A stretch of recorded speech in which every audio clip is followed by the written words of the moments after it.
DMase, Vingan, and Donick, 1025 The Game. Derek Mason, Adam Vingan, Connor Newt, national champion dad, Willy Donick. And folks, I didn't know if Willy was conscious or sober until around 1:15 this afternoon, after what I'm sure was a raucous celebration as Willy's son Mahoney and the Denison Big Red won the D3 National Championship in baseball yesterday. Everybody give Willy Donick a round of applause on behalf of the Big Red. Thank you, thank you, thank you. I am running on pure adrenaline rush right now. It is still going one day later. What an unbelievable day of baseball. I cannot wait to hear your guys' assessment of this because it was going on seemingly all day. 20 innings of baseball for a championship. 2 walk-offs. And it went right down to the last inning of the last game to determine the champion. Unreal. We were following the game during the show. The winning run came in when we were on break after talking to Elliot Freeman. I wish it would have held off just a little bit longer so we could have reacted live on air. But we came back from our conversation with Elliot and celebrated the win. And we were trying to picture you yesterday. As you mentioned, 2 games yesterday. Both went to extra innings. Both teams blew big leads across both games. And we were just trying to picture you and how much of a nervous wreck you probably were, biting your own fingernails, probably biting your daughter's fingernails, pacing. We couldn't even do it justice as we tried to paint the picture of what Coach Willy / Dad Willy was like yesterday. You know, I probably lost 10 pounds during the day. I mean, not lying. Like I couldn't eat, couldn't drink. You know, I was just, when you're dialed into every pitch like that, and you go in stretches, you know, you're cheering for the team, you know, your body's telling you cheer for them, you know, like you're nervous. You're like, what do I do? And then other times I had to tell myself to breathe. Like I just had to be still and just watch and take it in. So there were so many ebbs and flows of that. And all in all, 8 games in 7 days to win it. And it's the first Division III team in baseball in 26 years to lose the first game and come all the way back through to win it. So, and look, they were the best team all year. They ended up 51-3. So that on the surface sounds like, well, they're just way better than everybody. But keep in mind, they lost one of their most talented, maybe their most talented pitcher. He's a freshman, but he was electric. He was a nuclear weapon that we lost in the regional to injury. So we had the depth to come around to do that. So I could go on all show long. I know our listeners are like, all right, enough, Willy. But no, they want you to talk about it. Well, man. let me say this. A lot of our listeners are very happy for you. Well, let me say this. I felt it from Nashville. It was so cool. The reaction on social media, on my phone. I swear, I'm still trying to get back to everybody that texted congratulations or something. Or I have several, you know, a couple different, you know, like all of us now. You got a couple text exchange with a couple groups of friends, family that are watching. And I couldn't look at my phone during the game. Sure you like couldn't. I between games, when I learned that Mahoney was going to have to start the second game on 2 days rest after throwing the game of his life, where, you know, they were out of options. He had to give him everything he had left, which he did. I mean, you're already going from nervous to now what? You know, and so I'm letting people know he's starting in game 2. So other than those return texts, I couldn't even look at my phone. So I had hundreds of texts. Looking back at, I could tell how much a lot of you were following and watching. And that means so much to me and our family. It was so cool to be able to share it with people. And people up there, you know, Mahoney's the only kid out of Tennessee, the only kid from Nashville. But I was telling everybody by the end of the tournament, I said, you all want to recruit in Nashville a little bit more? There's some people that know who Denison is now that didn't know a couple of years ago. So I just want to thank everybody for that. It was an absolute thrill to watch a team like that climb the mountain. And it was a team that just everything you define as a team, playing for each other. You know, nobody cares who gets the credit. One guy stumbles, another guy picks him up. I mean, you had so many great examples of that, and thankfully Mahoney was a big part of that. But man, it meant so much, especially with all our families been through. I could go on, but man, it was special. What I want to know, Willie, because you've won a championship before as a player. How was it as a dad? You know, because I'm sure that the feeling was different, but you're still, that excitement is still there, but it had to be sort of a different feeling. It's very rewarding. And it's so interesting that they asked that because, you know, at times you're like, what are you doing? You're not playing. You know, just try to enjoy it. Have fun. This is great. You know, but at the same time, you're so invested and you want to see it turn out the way you hope it will. And there's so many other parents. There's 40-something kids on the team, and a lot of the parents are there a lot of the games, not all the games, but especially for the World Series. They're there for so long. So you're going through it together, right? You're going through the stands. Some people are like me, they're pacing around, you know, between innings, and you know, one seat's not working, so we got to switch seats. You know, there was one mom that had chocolate chip cookies every game, 7th inning, you know, so passing around. So you get to know these people a lot. So it's a unique experience to go through as a parent, and you're just so happy for those guys. And I'll tell you one other great story. They have a bus driver. His name is Tom. I don't even know his last name, but he's an older gentleman, drives them around. You know, they bus everywhere they go for the most part, you know, 90% of their games. And he used to be a baseball fan, he said. But midway through the season, as they're starting to build this special thing, you know, they won 44 in a row. They were in the middle of this winning streak. And he said there was one day where he asked the coach if he could say a few things when the guys were on the bus. And he said, guys, I just want to tell you, I used to be a baseball fan. I fell out of love with it, the strike, you know, all the stuff, the money. He said, you guys have made me fall in love with this game.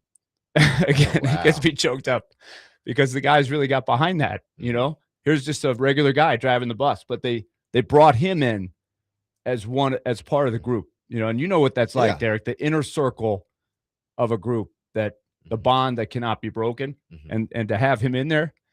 And one of the first things they did after they had the dog pile and they got awarded the trophy, they passed it into the stands where a lot of the former players had come to watch, and the bus driver was with him. They said, pass it to Tom, pass it to the bus driver. So they pass it over, this huge trophy. He gets that thing, and man, did they ever go nuts when he got that thing and held it up. I mean, it was special. It was awesome. These little things, you know, that energize somebody's life. You can't put a price on that.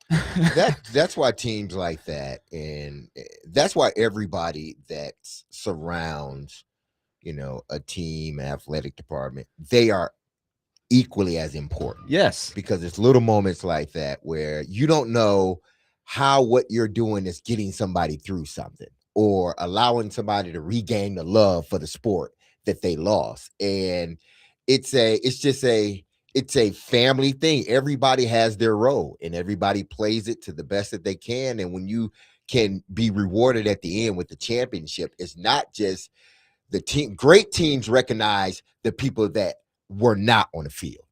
And that's what Denison did. They recognized the bus driver, who didn't nobody know outside of the team who he was, but they knew how important he was to that team. Yeah. You've got guys like that. When you go back over that, who's the guy that you always bond with? Oh, Takahashi. Yeah, Takahashi, yeah. Yeah, Takahashi. So every time you go over to the field and you see him, there's a special bond that's been there for a long time. I mean, these are the kind of things that are priceless, that you really value. Just being part of a team. A united team is the best thing you can have. Have you touched base with your son? Is he okay? He's okay. I got a fun video from the guys. They were, we decided, you know, it was late at night. We tried to get part of the way back last night. They came back to Granville, which is a couple hours down the road. So I can't imagine what was going on that bus when they were driving back. But they had their gathering of the guys. So about 1 a.m, and I wasn't awake. I woke up and there was a text from the fellas. "Hey, Mr. Donick, you got to talk about us on the radio tomorrow." They were passing the phone around. Everybody was like, "Hey!" You know, it was great. It was. Well, that was going to be a cool. given. That was a given. regardless. Yeah, We've been talking about the Big Red all week. Yeah. exactly. So he's on the road back. So if all goes well, knock on wood, he'll be back tonight. So he'll be back in Nashville. There were two things that I didn't quite understand. One was they didn't call the guy out that ran out of the baseline to first base. He clearly ran out of it. Like, clearly. Derek was very upset. I was upset about the that. wacky play. Yes. And that one might be viral by now. That was then crazy. they end up going up. But then the second one, where the two guys got tagged out at third. Did he step? It didn't look like he stepped off the base, but they said he stepped off the base. He eventually, you know what? They tricked him. That's what they did. There were. You obviously can't have two guys on the same base, right? So one guy has the right to the base, and one guy is going to be out. Mm-hmm. But what the guy did for Endicott, he said he tagged both guys. Let's say Adam is one and you're one, Derek. He says, "You're out," and then he tags you, Derek. He says, "You're out." And so what do you do when you're out? Just step off and get ready. Right, you go back to the dugout. That's what our guy did, but he wasn't out. Oh, until he came off the base, and then when he came off the base, okay. that's when the ump said, "You're out," because he came off the base. He should have just stayed there. Even though he didn't tag him again. Did he tag him again? He did. He did. He tagged. When he came off the base, he tagged him again, and that was why he was out. That was I don't even. He fell for the banana in the tailpipe. He fell for the banana in the tailpipe. Somewhere in there, the Big Red lost their minds in that inning there. I don't know what happened that first game, but it all turned out well. So, yes. Josh says, "Damn, Willie, you just refreshed a lot of great memories coaching my son's football team. Thank you for that." Josh, also, before we read Josh's next text. So yesterday, someone texted in congratulating Mahoney, but it clearly autocorrected to Mahogany, which I think rolls off the tongue, Mahogany Donick. It does. So Josh says, "Congratulations, Willie and Mahogany. I bet you don't need to trim your nails for a long time." No, that's for sure. Hair Metal Henry says, "Congrats, Willie. Now, can you do the Predators?" Well, we'll see. By the way, we'll talk more about the Predators in the 4 o'clock hour. But that is, I did think about that on the drive. You think about a lot of things driving home, but I was, I can't wait for when this city has a team that climbs that mountain again. It gets to the top. I mean, there's nothing like it. There's great runs are really rewarding, but if you can get to the top, it's unlike anything else. The Predators did make news earlier today. They hired former LA Kings GM and Hockey Hall of Famer Rob Blake as their executive vice president of hockey operations. He will work in tandem with new president of hockey operations and GM Chris McFarland. We'll get into the Predators in the 4 o'clock hour, but 615-737-1025. We'll take your thoughts on Mahoney Donick, a national champion. Willie's got an NIT title. Mahoney's got a D3 national championship. It's a winning family. We're very proud. We got 2 champions. Yes. As I said yesterday, we are national champions by proxy. Derek, me, and Connor. Soak it up. We are national champions by proxy. 615-737-1025. Our phone and text lines are driven by WilsonCountyHyundai.com. Coming up next, our buddy Chad Withrow will join us. Who knows what we'll get into with Chad coming up next. 615-737-1025 today. The Nashville Sounds take on the Jacksonville Jumbo Shrimp. First pitch is at 6:05. Catch all of the action on 94.9 The Fan, presented by Twin Peaks Family Leisure and Social Cantina.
And only at Old Navy, get $12 women's dresses, $12 adult shorts, and $8 kids shorts. Yep, get $12 women's dresses, $12 adult shorts, and $8 kids shorts. This Saturday and Sunday only at Old Navy. Valid 6, 6, and 7. Select styles only.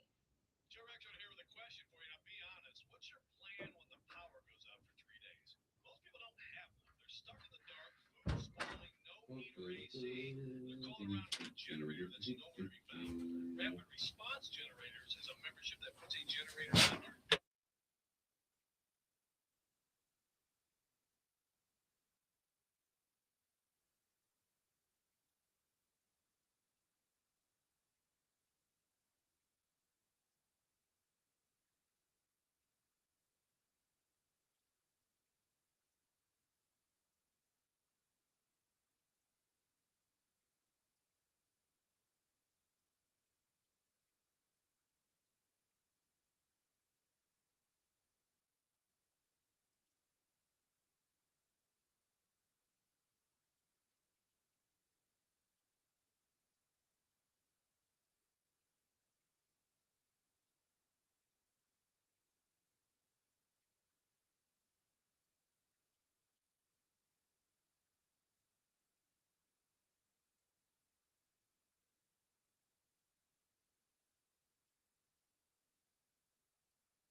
DMase, Vingan and Donick, 1025 The Game. Willie Donick, Derek Mason, Adam Vingan here with you. We are broadcasting from the Busy Bee Plumbing, Heating, and Air Conditioning Game Nashville studios, home of the $99 yearly Beehive membership, where the buzz is always about great service.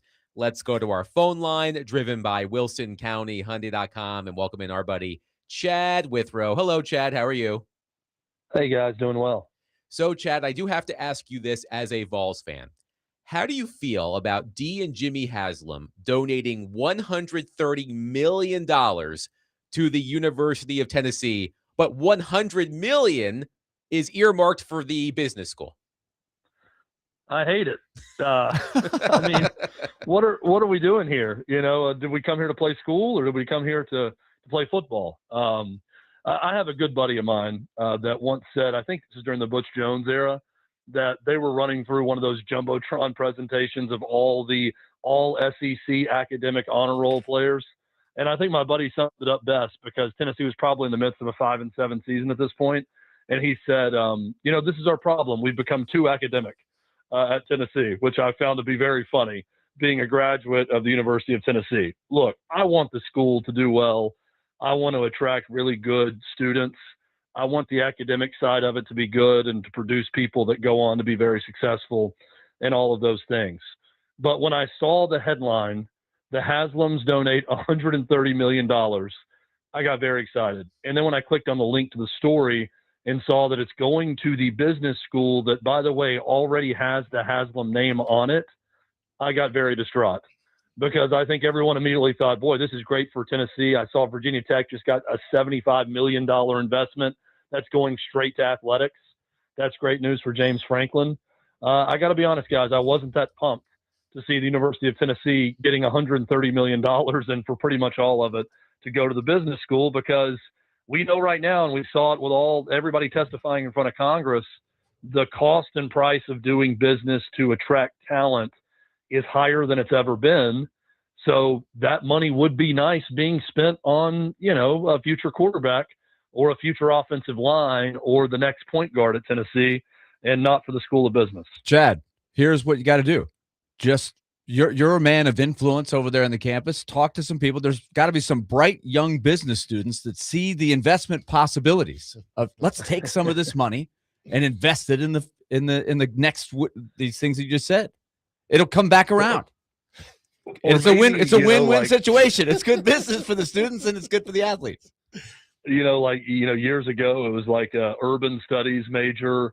There's like human and resource development, type thing. Maybe the Haslam College of Business, Willie, will just become that major for athletes at Tennessee. And that's going to be the whole game plan. The $130 million is going to be funneled to all of those adjunct players that aren't really a part of the university, that don't even have to go to school anymore, or can just take classes online. And then that's a way to pay them.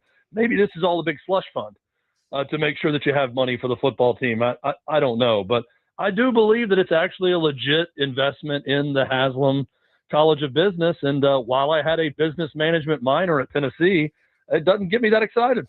Speaking of Congress, Chad, what was your main takeaway from Nick Saban's testimony in front of Congress earlier this week?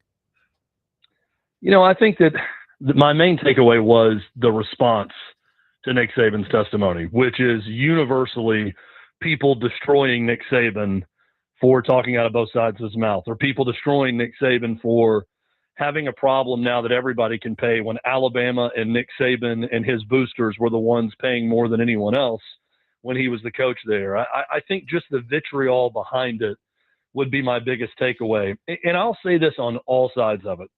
I follow Darren Heitner, who's a sports law guy on social media. He's very good. He's very smart. He knows the legal end of it better than just about anyone. But I saw where he posted something about, the real story here, after I dissect all this, is the years and years of the NCAA being unjust and having a system that was corrupt and this and that. Look, I'm not saying he's wrong. He's right. But if we keep going back to this, Jay Billis does the same thing. Boy, the NCAA had it wrong for years, and now they're just reaping what they sow. That's not a solution, guys. Like, we can go back through our history as a country. We can go back through our history in business, in our history in race relations, in our history and all this, and just say, boy, that was awful what these people did then, or what happened then. And what the NCAA did and got away with was not right in a free market economy. There's no doubt about it. But that's not a solution. We can all go back and acknowledge that and say, well, now that we're here, what's best for the sport?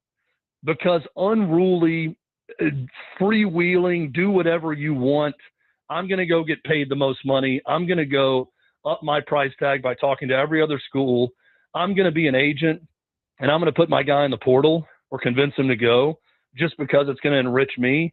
These are not good things for college athletics. And pretty much everyone knows it deep down. But until everyone stops being so self-serving, and Nick Saban's one of them, because I don't, maybe you guys caught something I didn't. Did he say anything about coaches being overpaid? Because they are. That's a part of the problem, right? I didn't hear anything about, these staffs also are making way too much money now too, because they are, because that part of it's out of control. The buyouts to coaches, all of these factors are true. It's all insane. It's all not helping the fans. I think the media companies have a part in this too, with ESPN, Fox, anyone else carrying college football. So there's a lot of different issues here. It's not just one thing. And until all sides get together and maybe have some concessions, then we're not going to really have any type of solution here, because everybody's out for themselves. Yeah, you got a point there, but they also understands that if you don't learn from your past, you're doomed to repeat it again. So if they don't understand, they all can't get together and understand why we're here, then nothing's going to ever get done. And that's where I'm at with this, because ultimately I think, and let me know if you're in agreement with this, Chad. Ultimately, where we're going, they're saying they don't want it to be the mini NFL, but that's where we're at. And I think everybody understands that and knows it. But how can they sort of manage it to whereas it's not so noticeable, even though it is? Yeah, look, I mean, I don't think, and you're right. I mean, it's a minor league. Whether we want to act like it's not, it is. And that's what it's become. And that's what it's becoming. And the players need the right to collectively bargain at some point. And to do that, they're going to have to be employees in some way. Then you have some controls. Look, I don't want an 18 or 19-year-old making the same amount of money as a 28-year-old, 6-year NFL veteran.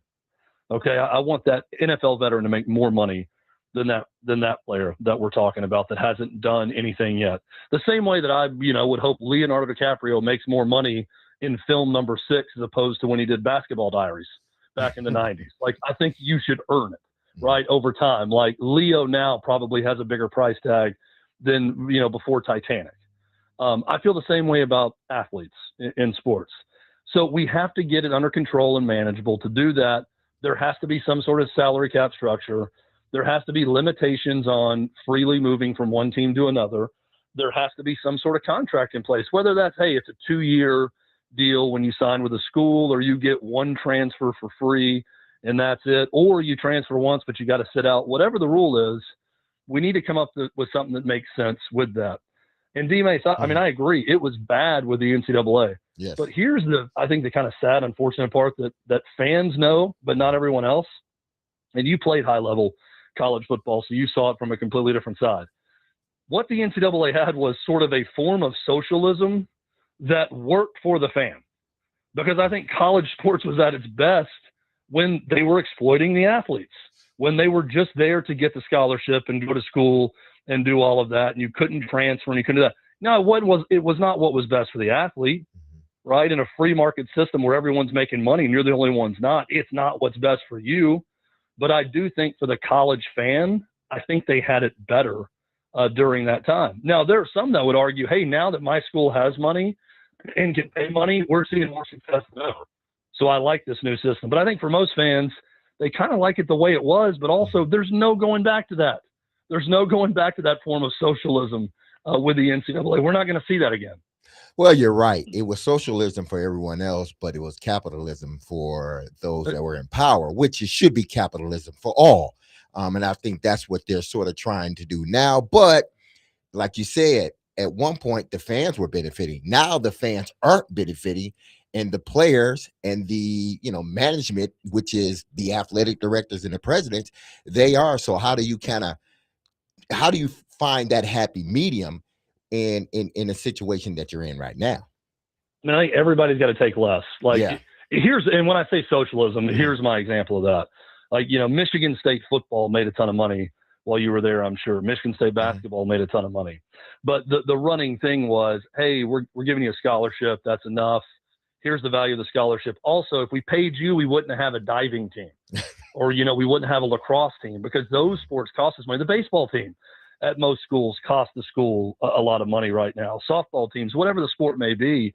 And that was the socialism. It was the athletes that are being forced into socialism, not the coaches that kept getting paid more and more, not the administrators, not the television networks or the NCAA or whoever else stood to make a lot of money off of everything else.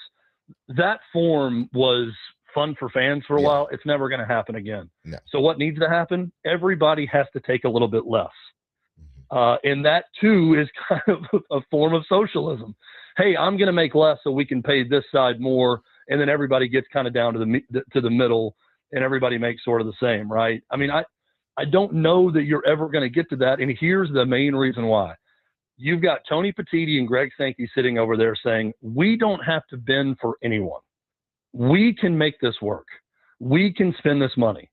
We could combine forces and go out in the open market and get a ton of money from media companies to continue to broadcast all these games.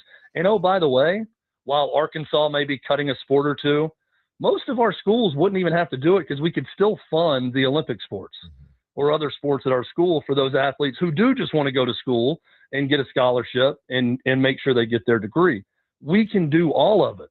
So the fact that Sankey and Petitti could do it, now it wouldn't be the same, but they know they have that power. Those guys aren't giving up any of that power. They could come together and say, for the good of all of sports, we need to all do this together and do something that makes sense for everyone, for the players, for the coaches, for the schools, for everything.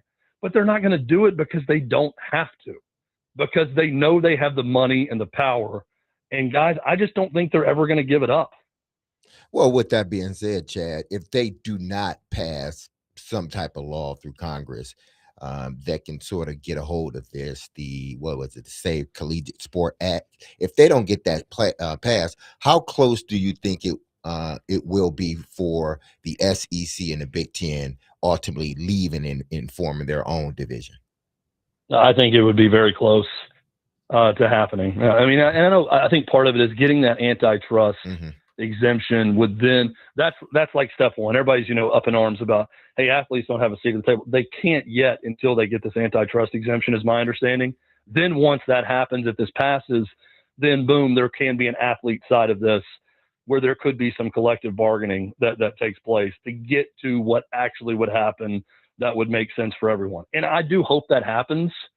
You know, I don't know that – I know the government has to have a hand in this to get that exemption. But outside of that, I really hope that the powers that be can come to an understanding and there can be a football coalition and a men's basketball side of this and all of that where they can do what's right for those individual sports.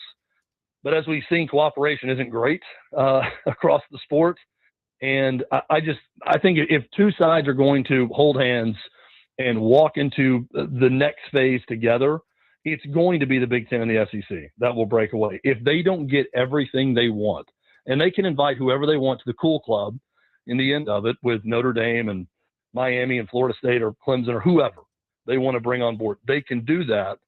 But I just don't see them giving anything up. And maybe I'm too cynical on all this, and maybe Greg Sankey and Tony Petitti actually do the right thing and they help out the good of the whole sport. But guys, I'm very skeptical that's ever going to happen. So you're going to continue to have two adverse sides all the time going head to head. And those two guys knowing that, hey, we're going to be fine. It's you guys that need help. Cody Campbell, it's you and Texas Tech that need the help to get into one of our conferences. We can ice you out if we want to. And I think ultimately they may end up doing just that. Talking to Chad Withrow, Hot Mike with Hutton and Withrow here on 102.5 The Game. Chad, you've been down to the Destin meetings, right, a few times. So you've got a feel for the atmosphere down there. It's so laid back. I'm curious, when you watch it, you always have these quotes. This year, I mean, boy, you got some doozies, especially with all of the ideas that are out there. Do some of these guys who are down there, because right now it's a lot of ideas staging and it's a lot of everybody's weighing in 16 or 24, but most of the people weighing in really aren't putting together a real proposal to move it towards reality. So what is the environment? 'Cause sometimes I'm just wondering, is this guy on his way down to the beach, stopping off, and somebody's interviewing them, and they're not even putting a whole lot of thought into what they're saying? They're just saying what's on their mind. Tell me what that atmosphere is like. Yeah, it is. It's very much like, hey, let's all have a cigar and a cocktail and kick back and just talk about our dreams. That's sort of what the event has become. I mean, Steve Sarkisian and some of the stuff he said about, we don't have, underwater basket weaving and things like this in Texas. They just shoot from the hip. I mean, it's like everybody becomes Lane Kiffin at these things. Lane Kiffin all the time is just going to, say dumb things and put stuff out there on the internet and do things like that. That's everyone at that event. And I don't think they put a lot of thought behind it. And Willie, I think what oftentimes happens is they come across as brutally unself-aware of what things they're talking about and the problems that they're having and the issues that they're having. And when you look at the salaries now of coaches, it's like, okay, this comes across as very self-serving and not a real issue. And, oh, by the way, if you really wanted to be a part of the solution, you could nip this in the bud. You could not go after players who are all about the transfer portal. You could not do a number of things, right? But they're never going to do that because they know their survival depends on it. And going and making compromises with guys that maybe they wouldn't take if they had all the job security in the world or things like that. So, look, I like the SEC coaches. There's a lot of good personalities in that mix. But I think when you get them all in Destin just riffing together, it turns into this weird sort of conglomerate of here's where the sport needs to be, here's where we need to go, and oh, by the way, none of this is serious, and I was just joking about everything.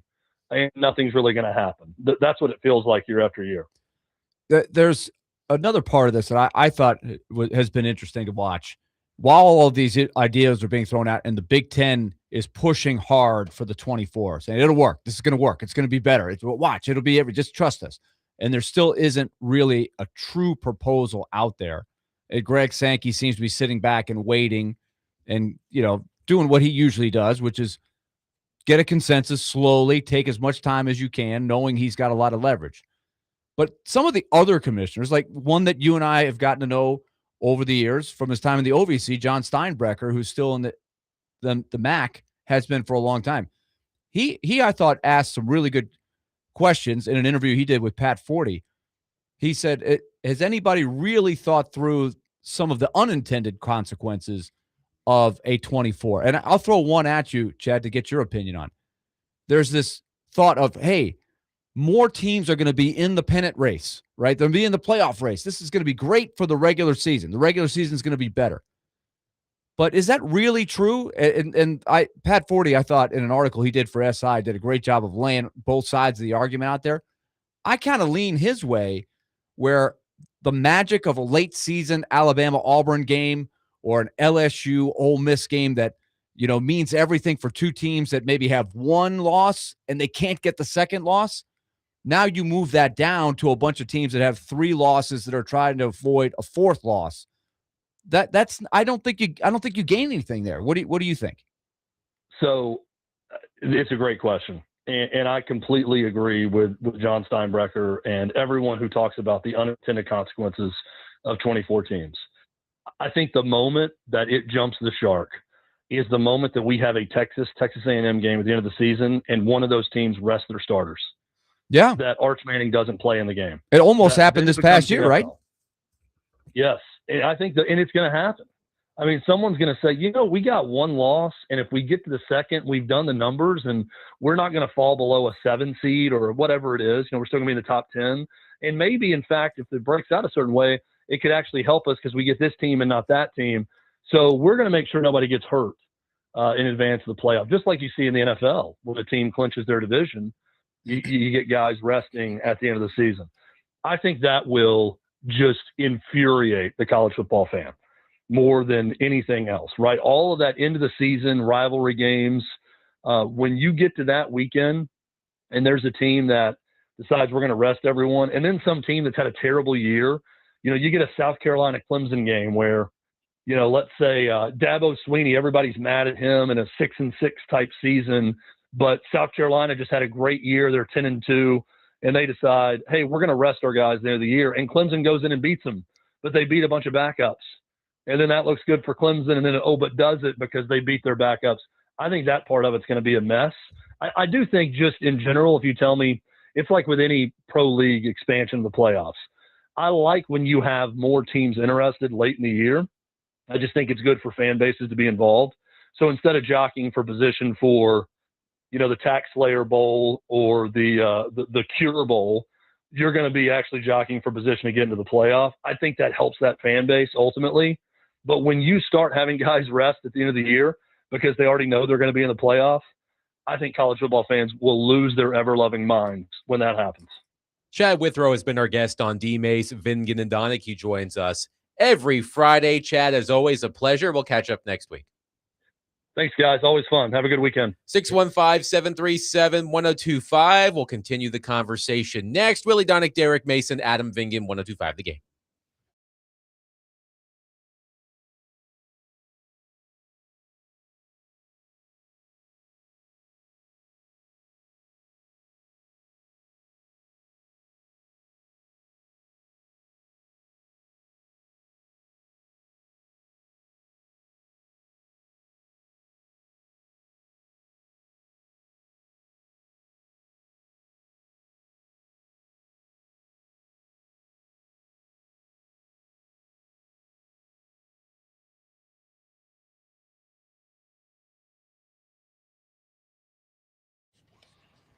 Hey, this is Derek Mason, and you heard me tell you about Dr. Lodge and his staff over at Cool Springs MD for some time. If you set out to lose weight, chances are it's not your first time setting a goal to shed some extra pounds only to face disappointment. But I got some good news because at Cool Springs MD, Dr. Lodge and his team understands the frustration of this cycle, and that is why they offer a different approach to weight loss. Their comprehensive weight loss program is led by Dr. Jeffrey Lodge and addresses the root cause of weight gain with tailored nutrition, exercise, blood test supplements, and more. They will customize a program specific to you and you only. So connect with Dr. Lodge at CoolSpringsMD.com today to schedule your appointment for a personalized weight loss plan just for you. That's Cool Springs MD, where your weight loss journey becomes a success story.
Here's Svechnikov and Aho.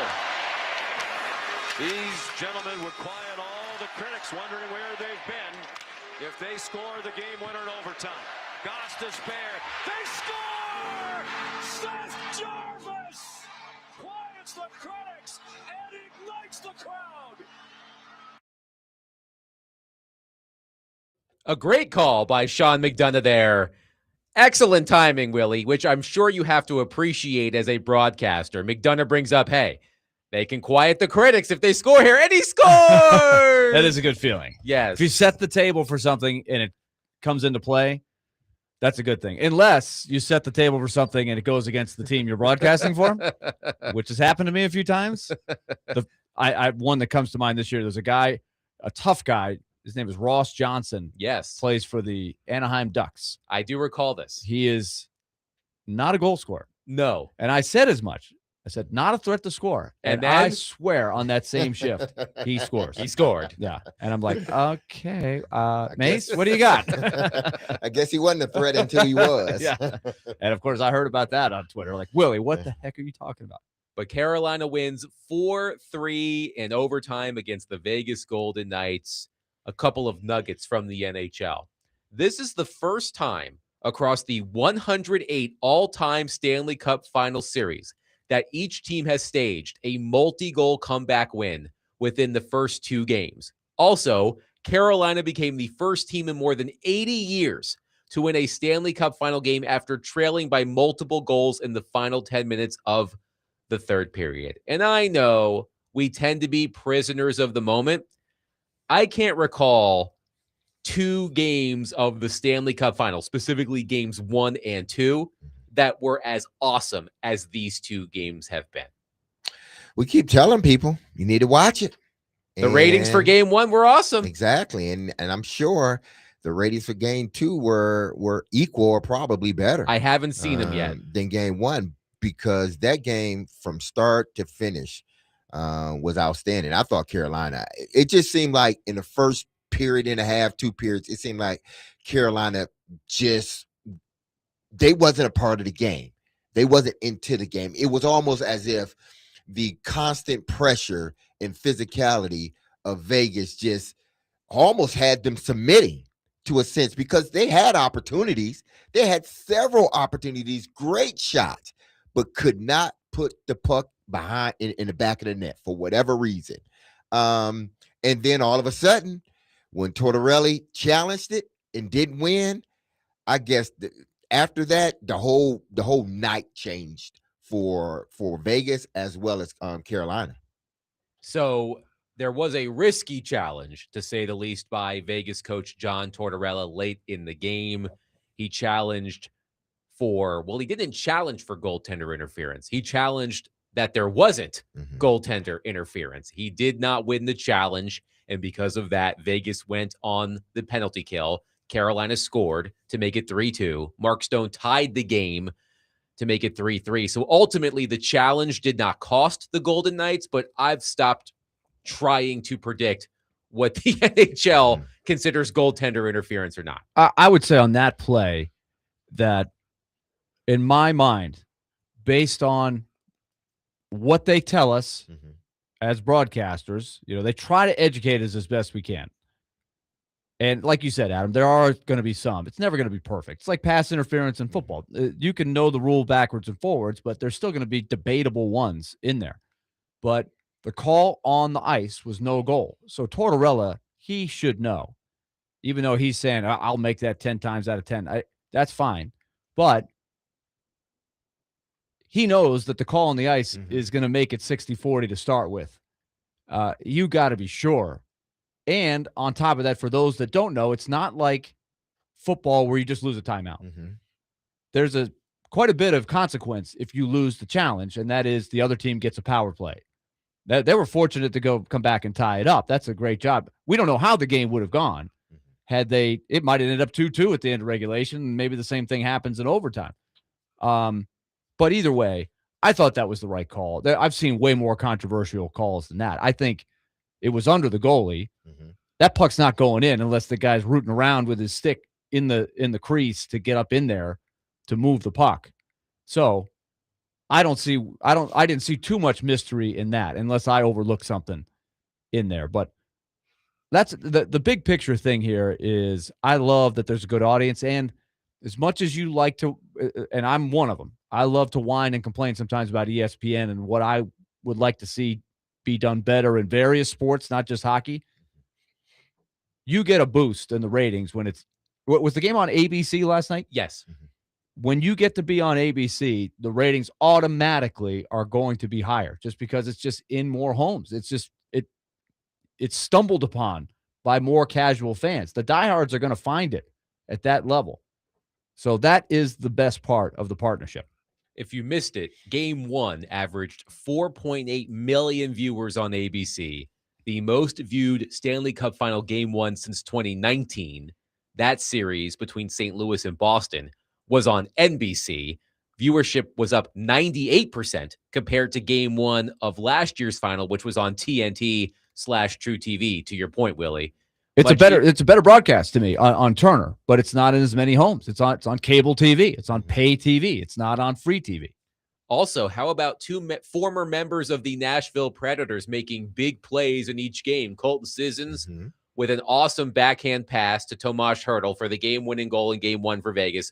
Mark Jankowski with a big goal last night for the Carolina Hurricanes. So Jeremy Lauzon, Cole Smith, you're up in game 3. Mark Jankowski, to me, is just a really underrated player.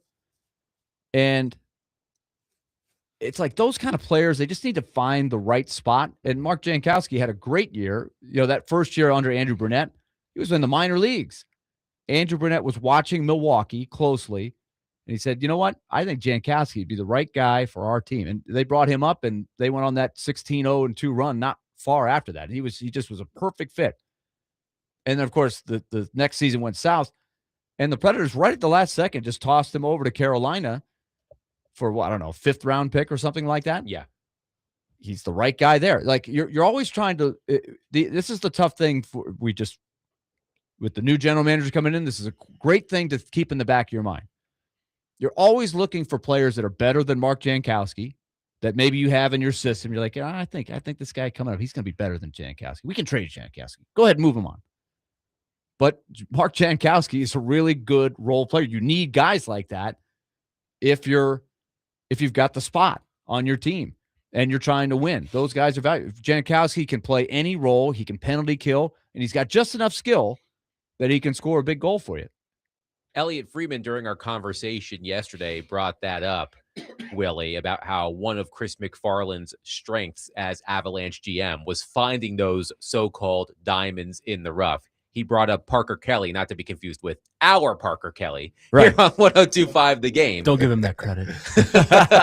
But Parker Kelly was an undrafted player, and this season he had 21 goals in 82 games for the Colorado Avalanche. So when you're building a team, you're exactly right, Willie. When you're building a team, obviously, in the case of McFarland in Colorado, you've got your McKinnons and McCarrs and so on and so forth. But you've got to find those role players who don't take up a bunch of cap space, who are the perfect fits for your team. And we know that Carolina has a specific brand of hockey, and Jankowski seems to be fitting in seamlessly with that brand of hockey in Carolina. And none of these guys are perfect players, but they're the right guys. And of course, it helps if you have a couple of kingpins that are carrying everybody. Yeah. Like, it's easier to play with those guys, right? Because those guys, are going to carry the load, and you're more of a complement.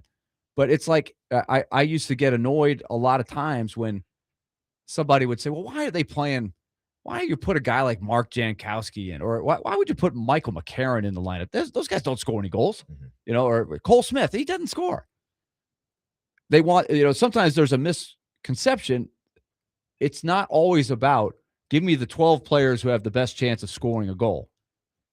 That's one way to do it for sure. But if you put those 12 guys out there, but then you lose things like penalty killing and defending and all the other little things that go into a game, your lineup is not going to have the balance that it needs. So those guys have value. And that people were surprised. You got a 2nd round pick for Michael McCarron? Yeah. You know why? Because there's some things that he does that don't involve goal scoring or points or the glamorous things that teams value that are trying to win. Richie from White House says, I was watching the game until the third period and figured Vegas would win. Carolina was not playing well at all. Woke up this morning. It was absolutely mad at myself for not watching the whole Yep. game. I mean, saw a text. I was driving back Mhm. from Cleveland, trying to get part of the way down the state to get back here today after Denison won the championship. And I see a text from Derek going, did Carolina quit? And I'm like, wait a minute, what happened? Is it like 6-0? What, felt like I they got to tune quit. in. What's going on? And next thing you know, it's 2-2 and you got a game. Yeah, it seemed like they quit. Yeah. Game 3 tomorrow in Vegas, a 7 p.m. Central puck drop. 615-737-1025. Coming up next, as we came on the air, yesterday, our friend Elliot Freeman dropped a bombshell report. And as soon as I mentioned it on air, a lot of you had the same question. We will tackle that question coming up next. 615-737-1025. Willy Donick, Derek Mason, Adam Vingan, 1025 The Game.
DMase, Vingan, and Donick, 1025. The Game. Willy Donick, Derek Mason, Adam Vingan, and Connor Newt here with you. We'll be listening at the top of the hour because it's Friday. It's the off season.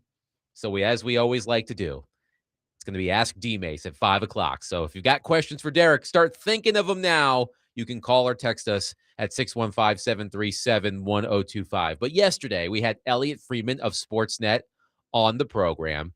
And right before we came on the air yesterday, Elliot released a bombshell report, I guess you could say, that Detroit Red Wings captain Dylan Larkin has requested a trade from the only organization he has ever known in his NHL career. And as soon as I mentioned that on the air, we received multiple text messages. Should the Predators go after Dylan Larkin? Dylan Larkin? Dylan Larkin? So I thought that would be a good conversation to have. I wanted to wait until Willy was back to have it so we could have the full house here to discuss it.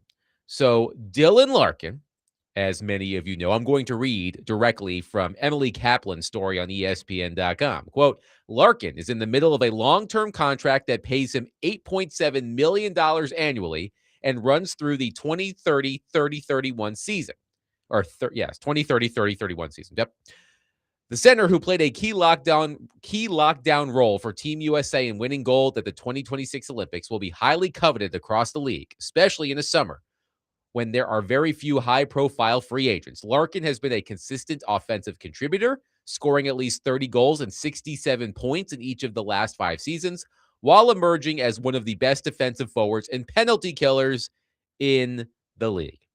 So now that the Nashville Predators have a new president of hockey operations and GM, Chris McFarland, it was also announced today that Nashville has hired former LA GM and Hockey Hall of Famer Rob Blake to be the executive vice president of hockey operations. So a new front office.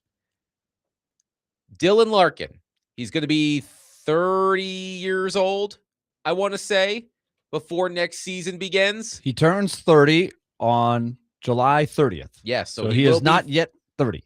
He will be 30 when the season starts. So let's indulge this conversation. Is now the time for Chris McFarland at the helm of the Nashville Predators to make a splash to start off his Predators career by going after Dylan Larkin? I will quickly answer my own question, and then I will hand it over to Willy. My answer to this question is no. I don't think the Predators should go after Dylan Larkin. I just don't see a fit from what Larkin reportedly wants and where I think the Predators could be going this offseason.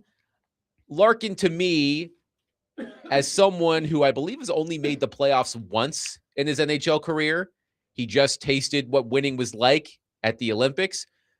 It feels like Larkin, who has a no trade clause, would want to go somewhere where he knows that competing for the Stanley Cup right now is at the top of the priority list. So we can get into it a little bit more, but my gut tells me, Willy, no, I don't think this is the time for the Predators to pursue someone such as Dylan Larkin.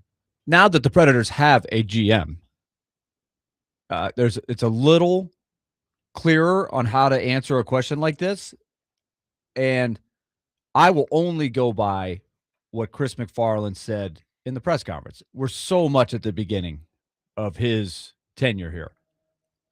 He said more than once, we're probably not going to target a player in a certain age category. Now, Dylan Larkin is probably right on the edge of that, I would say.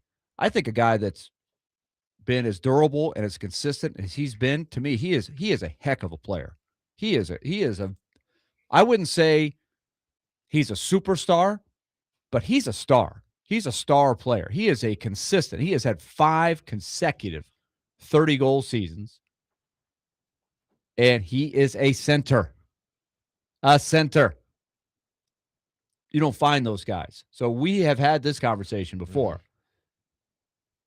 It is rare that somebody like this says, I want out.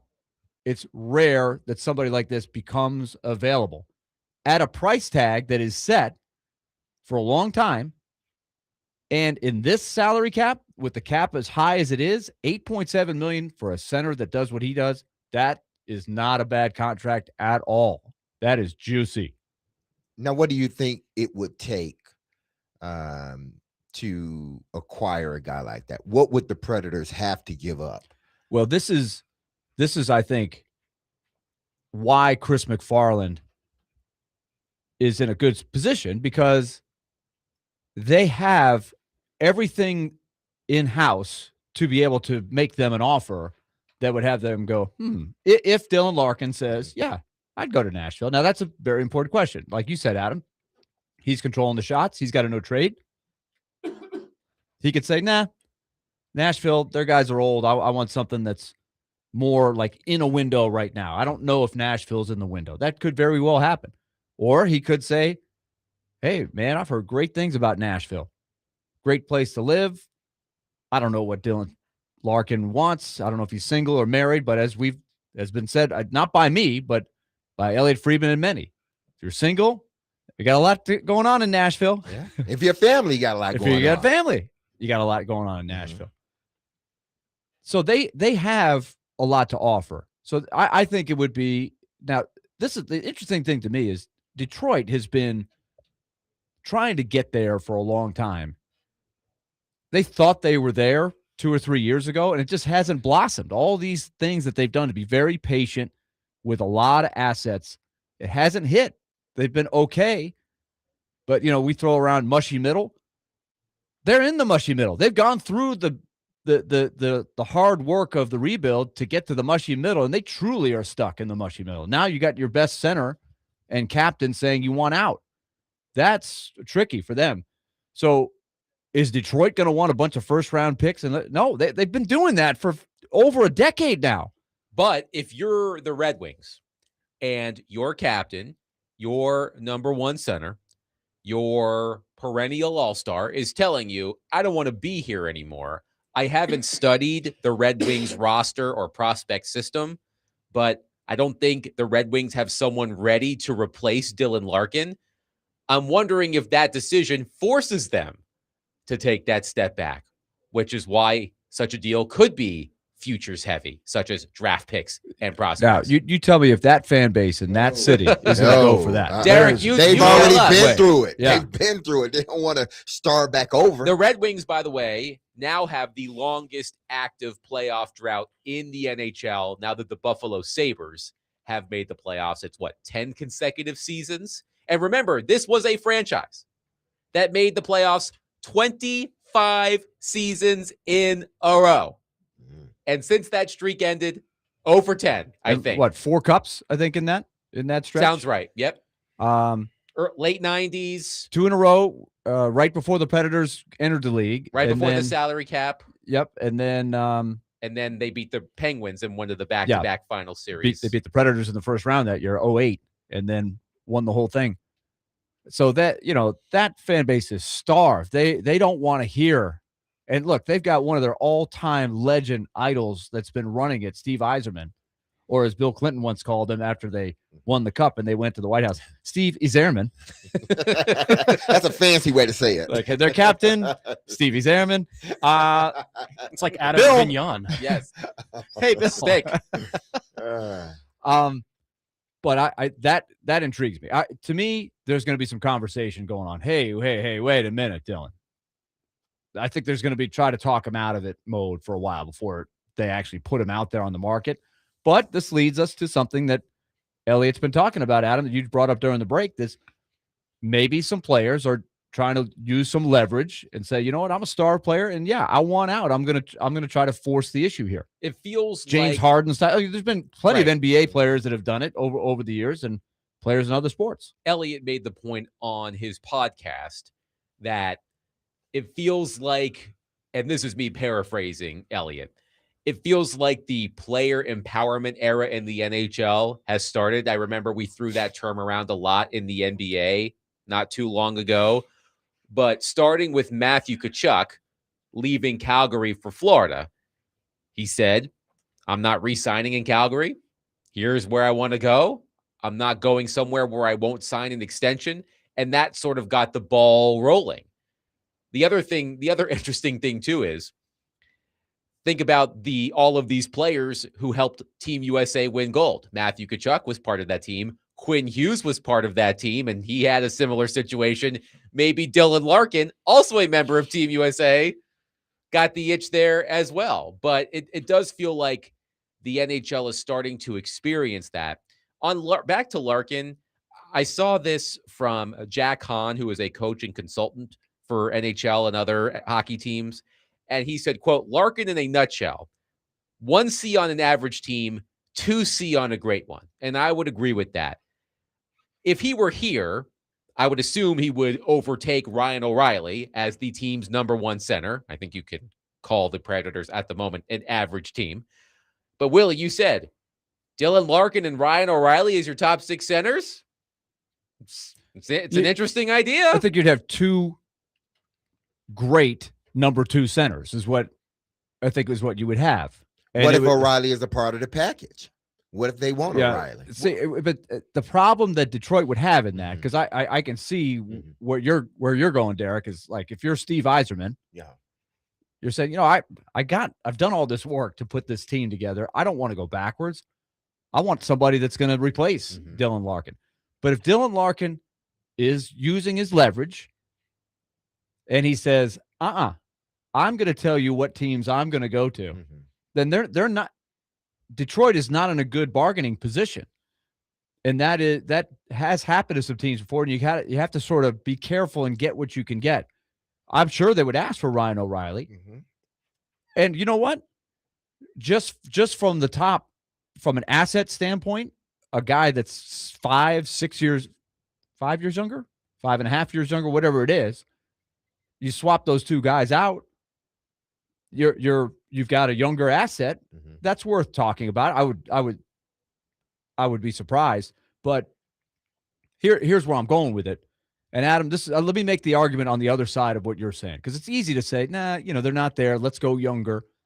But this goes back to when you have the assets to strike for a guy. If Dylan Larkin puts Nashville on a short list, and you only have to compete with, say, 5 or 6 other teams that he says, I'm willing to go here, and you're trading me one of these teams I want out of here, then Detroit's in kind of a pickle, and you are in a good bargaining position. So if you're looking for really good assets that don't come along very often, then I would look at it. I would go for it. Why not?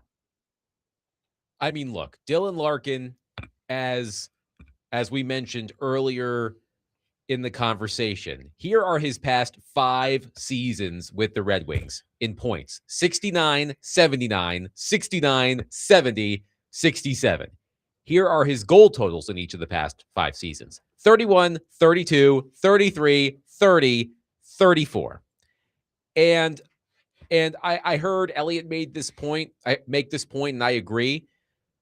The fact that the Red Wings haven't made the playoffs for most of Dylan Larkin's time in Detroit, he's got to wear some of that too. Like he is not devoid of blame for the fact that the Red Wings haven't made the playoffs in 10 years. And you could argue, hey, do you think that's fair though? Like when you watch him play, do you think they're not making it because of him? I don't. Not specifically because of him, but I'm sure, as Derek can attest, when you are a team leader and your team fails to deliver, the leader takes the blame. Yeah, you're right. The leader takes the blame. And Larkin, by the way, I think it was last season, openly questioned Steve Yzerman's direction at the trade deadline. He's like, we needed some help. And I think there's a frosty relationship between the two. But Dylan Larkin, at his best, is one of the most dynamic forwards in the NHL. Incredibly swift skater, really good at getting to the high-scoring areas. So I can see the appeal. And we'll continue this conversation coming up next. 615-737-1025. Dylan Larkin reportedly has requested a trade from Detroit. Should the Predators, under new management, take a run at Dylan Larkin? 615-737-1025. We'll read your reaction. Plus, I'll tell you what I would prefer the Predators do with all of these assets if they're going to be looking for someone to add this offseason. We'll get to that next. 615-737-1025. We are broadcasting from the Busy Bee Plumbing, Heating, and Air Conditioning Game Nashville studios, home with a $99 yearly Beehive membership, where the buzz is always about great service.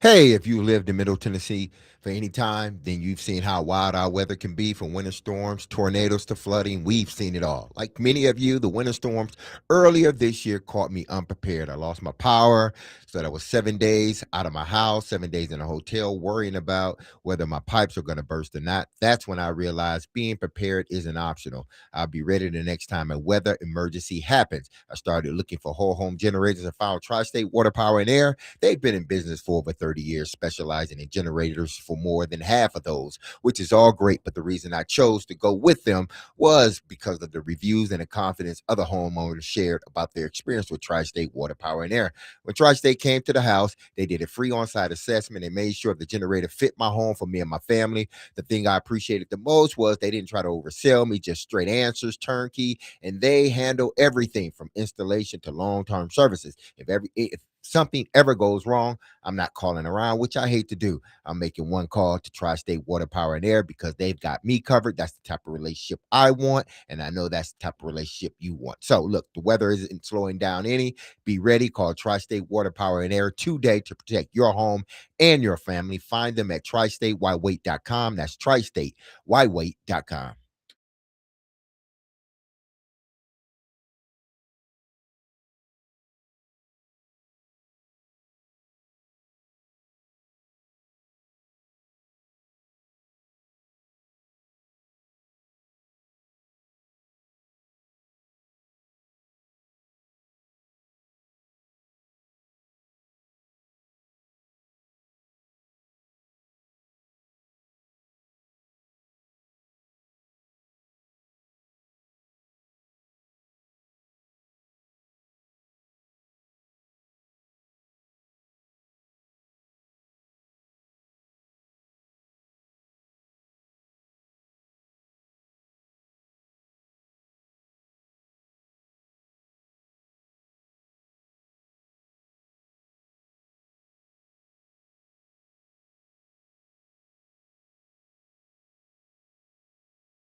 DMase, Vingan and Donick, 1025 The Game. Talking Dylan Larkin's reported trade request from the Detroit Red Wings and whether the Predators, under new management, should take a run at Dylan Larkin. Let's get to some of your reaction. One texter says, do not pursue Dylan Larkin. Too old, wrong timeline, and will likely cost us way too much for what I expect the return to be. Build around the older core we have and slowly transition them out for younger, older guys. Draft better and develop the players you have. Likely 3-year or so rebuild, but definitely worth it. That is the path to long-term success versus just getting us to the playoffs without being competitive and more of the mushy middle. I do want to touch on the rebuilding question because I was having a conversation with someone yesterday, and I'm going to read directly from the conversation because I want to make sure I share it the right way. And I want you guys to tell me if you agree. And all of you out there as well at 615-737-1025. This is the most accepting the fan base will ever be of a legitimate attempt to rebuild through the draft. This is the first time they've had a legitimate clean slate, fresh start person in charge.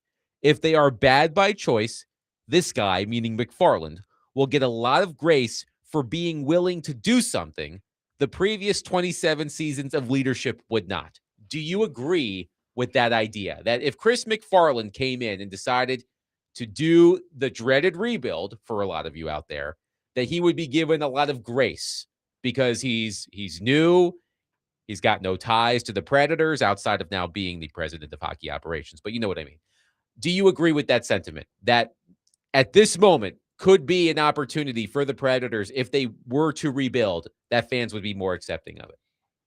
Probably so. Yeah, I think he's got, as the new guy and a guy that has some street cred, I think he could probably sell that better than some. I just think it would be very difficult to be that bad. You know, you have these visions of they're going to have the top pick kind of bad, right? That's what, when people are saying, hey, they can be bad, well, they'll get the first pick in the draft. It would take a lot to get that bad. And I know they had the 5th pick 2 years ago. A lot had to go wrong for them to get down that low. Would you agree? Yes. That was unforeseen with the players they had on that roster. Yes, it happened by accident. Is what I say. I mean, it happened it was by accident. Everything that could have gone wrong went wrong. Last year, it continued for the first quarter of the season. Everything that could go wrong went wrong. And then they went back and looked a little bit more like the team that in Andrew Burnett's first year. Maybe not quite as well-oiled, but a team that knew how to win and started to win a pretty high percentage of their games. So, that's the dilemma, I think, as Chris McFarland said, I need to look under the hood. That was his way of saying, I need some time. I'm not going to tell you what I'm doing right now. He may already have an idea. My guess is he does have a sense of where he wants to go with it. But I think when you're saying, hey, they could rebuild this, I think he's going to look and say, you know, they already have a pretty good group of prospects here. Taking a step back, it maybe not take as long as it's taking in Detroit, or it took as, you know, for an Anaheim or an LA or a team that had won big for a while. And they just were clearly at the end. There's a something to be said for being in the middle. You're maybe not near where you need to be at the high end, but you're also pretty far from the bottom as well. So again, let's go back to Dylan Larkin. One thing Chris McFarland said in the press conference, I'm just trying to make the team better. If you can, all of these draft picks they have, they're not going to turn all of these picks into NHL players for the Predators. You need to have some of those picks hit, but those other picks and prospects and also all of these prospects they have are not going to play for the Predators. They're not all going to hit.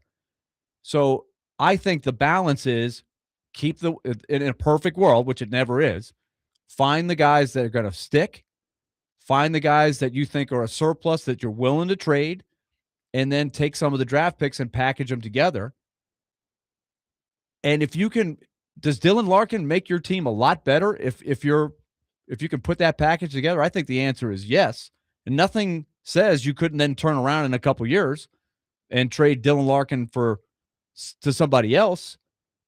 I just think it's rare that a guy like that comes out. So in this, if Elliott's right and some of the players are going to say, you know what, I got some leverage here, I want to change teams, then I think Nashville as a, quote, destination city needs to be wary of that and take advantage of that. Vegas certainly has. One texter says, no, timeline doesn't add up. It's not like adding Larkin makes the Predators a cup contender. It helps get back to the playoffs, but with no real shot at the cup, that's what we're trying to get out of the middle, barely making the playoffs and then going home. Would rather offer sheet Jason Robertson, blow all the picks, but still have the prospect. But how would okay, again, going out, if indeed they say we're gonna make a run at Larkin and they go and get him and they're trading futures for him, or they may have to trade futures and somebody that's on their current team, how is that not trying to continue to win, knowing that, especially if you believe in those young guys and what they're doing, how does that not sort of signal we're still trying to win, but we're trying to do it in a different way? I think that's a really good question. I think you would envision, if you're going to go after Larkin, if you thought about that, you would have to be thinking, hey, you might have a window of a season or two where you still have a really productive Ryan O'Reilly, Steven Stamkos, Roman Josi, Philip Forsberg. But then by the time those guys have moved on, Dylan Larkin's still going to have some really good hockey in him. And now I've got a seasoned vet to go with the next wave of guys that you hope in another year, 2, 3 are going to really start to become the nucleus of your team. Now, Dylan Larkin might look at that and go, you know what? I already been there, done that. I was that guy in Detroit. I don't want to do that again. So Nashville is not on my list, in which case this is all just hypothetical and we're wasting our time. But do you think he can look at it also like this? Because listen, Yzerman took the job. It's not like, he came in with all these credentials as a GM. He came in as a new GM. What if he was in Tampa first, before he went to Detroit. So what if he looks at Chris McFarland and says, listen, where he came from, they're accustomed to winning. He was a part of building a winning team. So what if you look at it as a plus, even though, this team may be getting younger and he may eventually be the centerpiece of it? What I would prefer the Predators do this offseason, and McFarland acknowledged the other day that he's got to keep the age of the roster in mind right now. He understands that his top players are all in the latter stages of their careers. I would prefer McFarland to go out and try to find a young player who needs a change of scenery. And Willie, we were talking about this during the break. One example would be Mason McTavish of the Anaheim Ducks. McTavish is in his early 20s. He was the 3rd overall pick in the 2021 NHL draft. He has seemingly fallen out of favor in Anaheim. His ice time plummeted by, let's see, Greg Wyshynski wrote about this, from 1653 last season to 1519 this season. So we saw this last year also with the Ducks. The Philadelphia Flyers traded for Trevor Zegras. We talked about Trevor Zegras, a young player, a flashy player, but did he have the whole package? He goes to Philadelphia. He had an awesome season for the Flyers. So there's always a bit of a risk when you take a flyer, no pun intended, on a young player needing a change of scenery. But McTavish is young. He's cost controlled. He signed for 5 more years at $7 million per season. That would help fill in that age group that I've said is missing. You've got the 30-somethings. You've got the young up-and-comers, Matthew Wood, Zachary LaRue, etc. But you're missing that, what I call the middle class. Right. That 23, 24, 25-year-old, with the exception of Luke Evangelista. You're missing that group. Someone such as McTavish, for example, could help you fill in that gap, which I think is more important. We agree on that. I would love to see them go that way.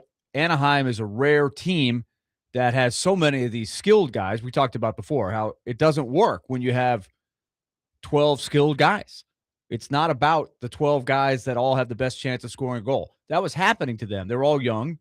They're all high picks. They're skilled. And they didn't have the grit. They didn't have the character. They needed to balance. And that's why the Zegers trade actually worked well for Anaheim, even though it worked probably even better for Philly, because it's hard to give up a guy with the skill of Zegers. And McTavish, I see, is somebody who's kind of in that same boat. He's been sort of passed up by all these other guys that they have, and he hasn't found a vital role for what he can be. And maybe on a team that lacks a little bit of his talent, he could thrive. So I'm all in on that. Larkin is a more known commodity, right? And there's no question, right? McTavish still hasn't blossomed and reached his potential in a lot of people's mind, right? Yes, but through 4 full seasons in the NHL, again, he's 23 years old, 4 full seasons, 43 points, 42 points, 52 points, 41 points. I mean, in his that's early 20s. That's okay. I mean, Yes. that's not. But those numbers That's in not his what you early hope. 20s. That you hope that's not the ceiling, right? You hope Correct. that there's another level there. Correct. So how old would Larkin? How much younger? Let's put it that way. Would Larkin need to be for you to say he's in the range? A couple years younger?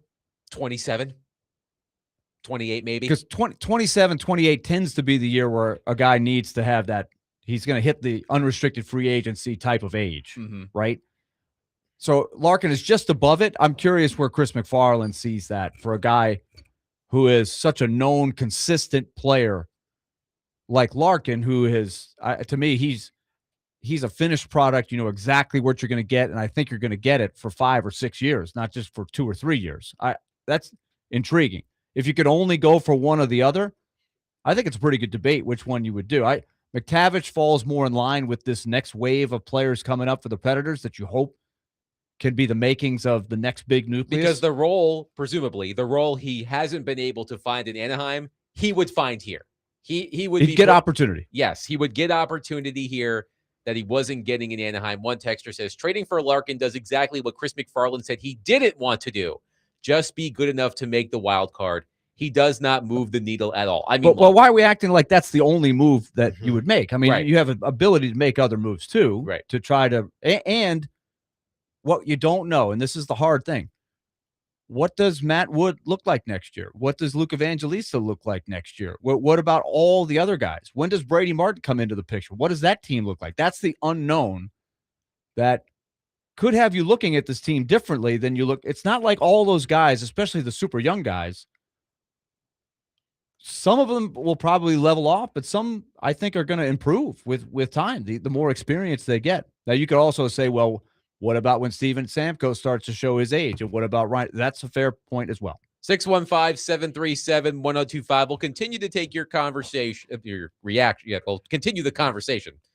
Words are hard. We'll continue the conversation about Dylan Larkin and whether the Predators should take a run at him under new management. 615-737-1025. But coming up next, I do want to talk about another element of the Predators. We saw it on display at the news conference. Derek and I talked about this a little bit yesterday. I want to talk about it more coming up next. 615-737-1025. Willy Donick, Derek Mason, Adam Vingan, 1025 The Game. How about Robert Thomas for the Blues?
I said, Mr. Haslam, is the goal here, to make the playoffs, make a wild card, feel good about that and high five each other, or is the goal here to build a team that can compete and try to bring a Stanley Cup to Broadway? And he didn't hesitate. The goal here is to try and win. And that's really, quite honest, all I needed to hear. That was Chris McFarland at his news conference earlier this week, talking about the question he asked Predators owner Bill Haslam that sealed the deal for McFarland to move from Colorado to Nashville.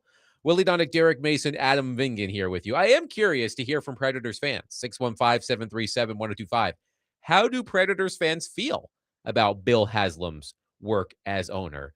This is being considered a coup of sorts for Bill Haslam as Predators owner to lure McFarland away from Colorado. And if you listen to the news conference, it was clear it was a difficult decision for McFarland to leave Colorado. But as Elliot Freeman said to us and on this podcast, Bill Haslam said, what is it going to take?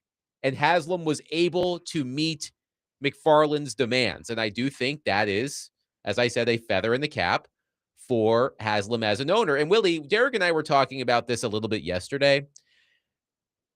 I do think it's important, especially during a time of transition, for an owner to be out front. And I do think that Haslam has done a very good job of this. He has been out there. He's been at all of these news conferences. He's been taking questions. I do think that is of benefit to the Predators in building back up some consumer confidence in the organization after some down years. I told Derek, I think the other team in town could learn a thing or two about having an owner. It's a fair point. Front and center during a time of transition. But I am curious to hear from Predators fans how they feel about Haslam's work as owner. But I do think that for someone who admittedly is new to the game and spent a lot of this season learning the ropes on how to be an NHL owner, I think as his first major decision, you've got to give him a lot of credit. I agree with you. I like that he's been up front and he's weighed in where he feels like he can offer something. He tries to keep it fairly light. And he's also, I think, careful not to try to come across as, hey, I know everything about everything, which some owners in some sports, they're not afraid to say some things. Like his brother, perhaps?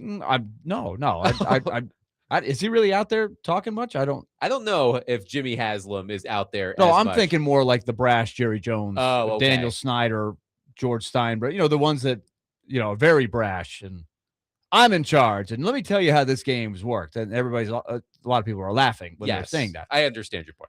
So you have to be comfortable, right? Bill Haslam, the advantage he has is, having been a governor of our state, he's been out in front of people. He knows how media conference works.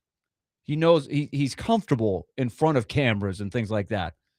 Whereas Amy Adams Strunk clearly is not, and you can't blame her for that. That's just her background.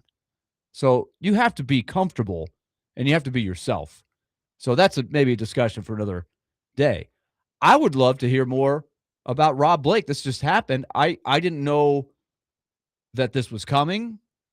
If, for example, Rob Blake had been hired as the Predators GM, let's say 2 months ago, Rob Blake was a general manager for a long time in the league. He was a great player. It basically is hiring a Tom Fitzgerald mold, other than the fact that he has no ties to the Predators, which might be right up your alley, Adam. But it's a great blend of what we talked about. You have two new sets of eyes, experienced.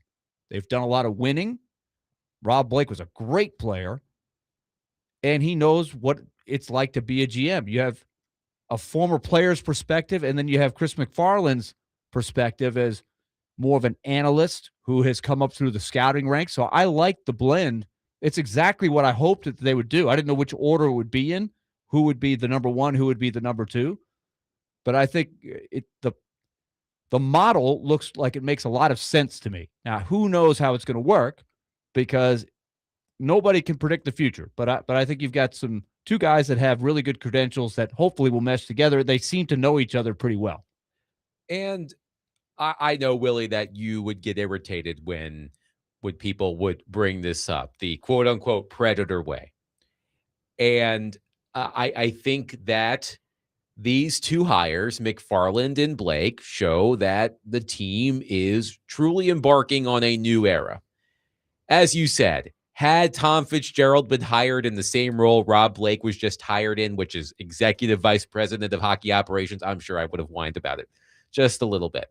But the fact that you've got McFarland, who is a proven winner in the front office world, and Rob Blake, a seasoned GM, was the GM of the Kings for 8 seasons. The Kings made the playoffs 5 times in those 8 seasons. They kept running into the Edmonton Oilers in many of those playoff runs.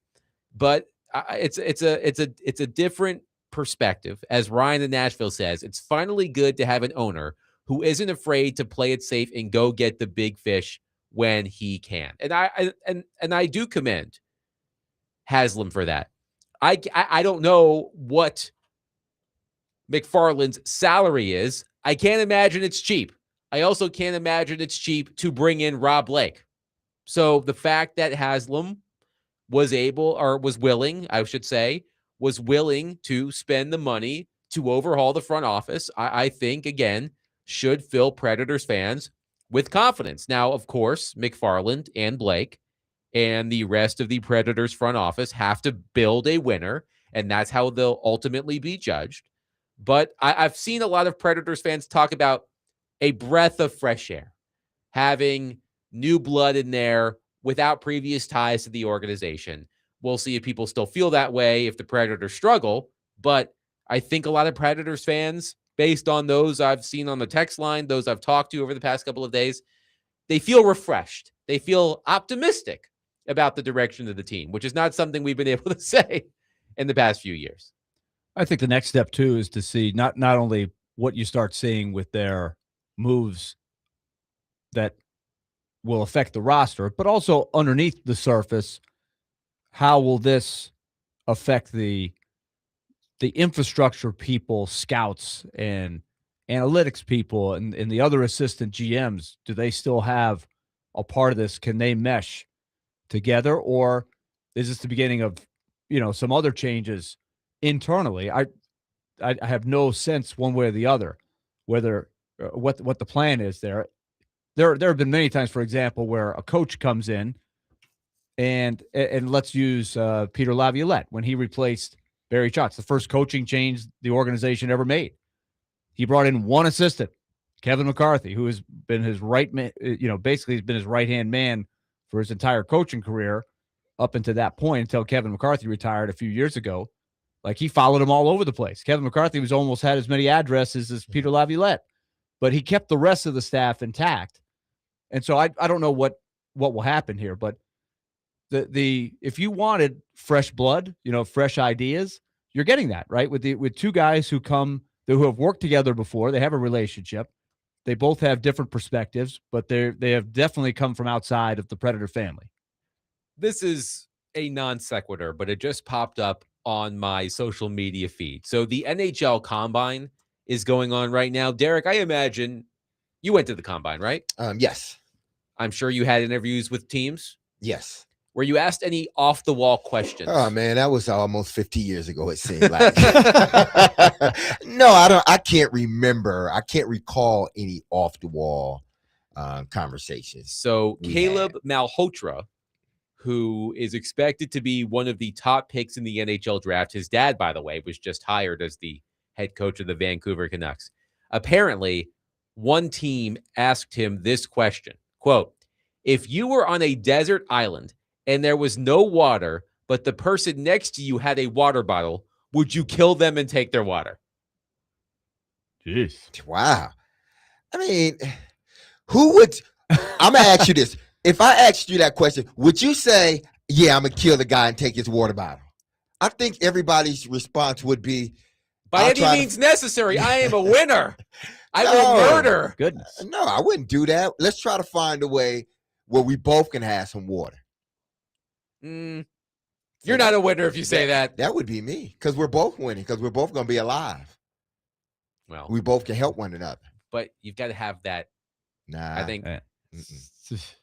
Connor's going to appreciate. Well, Willie, this. you know who not to be on the island with. Right. You This think? guy over You here. think? I want to know y'all's answers. Exactly. I gotta I work with you told you guys. what my Yeah. answer You know, was. I want someone with ruthless aggression. I want someone who will kill.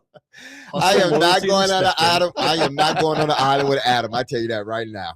I mean, the only island I'm going on is one where I get to drink out of the pineapple. You know, they put the alcohol and put the stick to straw in the pineapple. Like I haven't had one of those in a very long time. So that was a question asked of a prospect at the NHL Combine. Wow. If you were on a desert island and there was no water, but the person next to you had a water bottle, would you kill them and take their water? I don't know. I wonder what his answer was. I'm not sure if he answered it or not. Let's go to our phone line driven by Wilson County, Hyundai.com, and welcome in Mike. Mike, thank you for calling. Please go ahead. Yeah, I'd just like to ask another technical question. Once the Dome Stadium is built and we've got the Titans playing in there, is there a projected cost of what a seat is going to cost with one beer, a hot dog, popcorn, and parking? Has that been projected out yet? Thank you for the call, Mike. Speaking of non sequiturs, Well, but okay. we appreciate the call, Mike. Well, it's a good time for it because we're right up against the hour here. But I think it's a great time to throw this in there. Go to the website of the Titans, see if you can find that out. You won't. They won't tell you what the tickets cost, PSLs cost. They give you this real vague. Hey, 75% of the seats or 40% of the seats are worth this or that. They don't give you a chart and say, here's what you're going to pay. You want this seat? Here's what it costs. It would don't you think that would be good for the fans? The fans might want to know these things. Yeah, you should, but they haven't done it. They won't do Maybe it. they will do it the closer we get to. Don't count on it. Clearly, they just asked you. Yeah, I guess so. Hair Metal Henry says, would I kill him for water? No. For a beer? Absolutely. 615-737-1025. It's about 5 o'clock. It's the off season. It's time for Ask DMase. If you have a question for Derek Mason, call us, text us, 615-737-1025. We'll start that coming up next. Willy Donick, Derek Mason, Adam Vingan, 1025 The Game.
DMase, Vingan, and Donick, 1025 The Game. Willie Donick, Derek Mason, Adam Vingan, and Connor Newt here with you.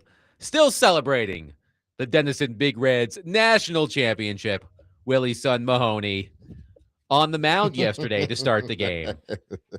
I can only imagine Willie's hype over there. I can only imagine what you were like at the beginning of the game when Mahoney took the mound in a win-or-go-home game, winner-take-all game.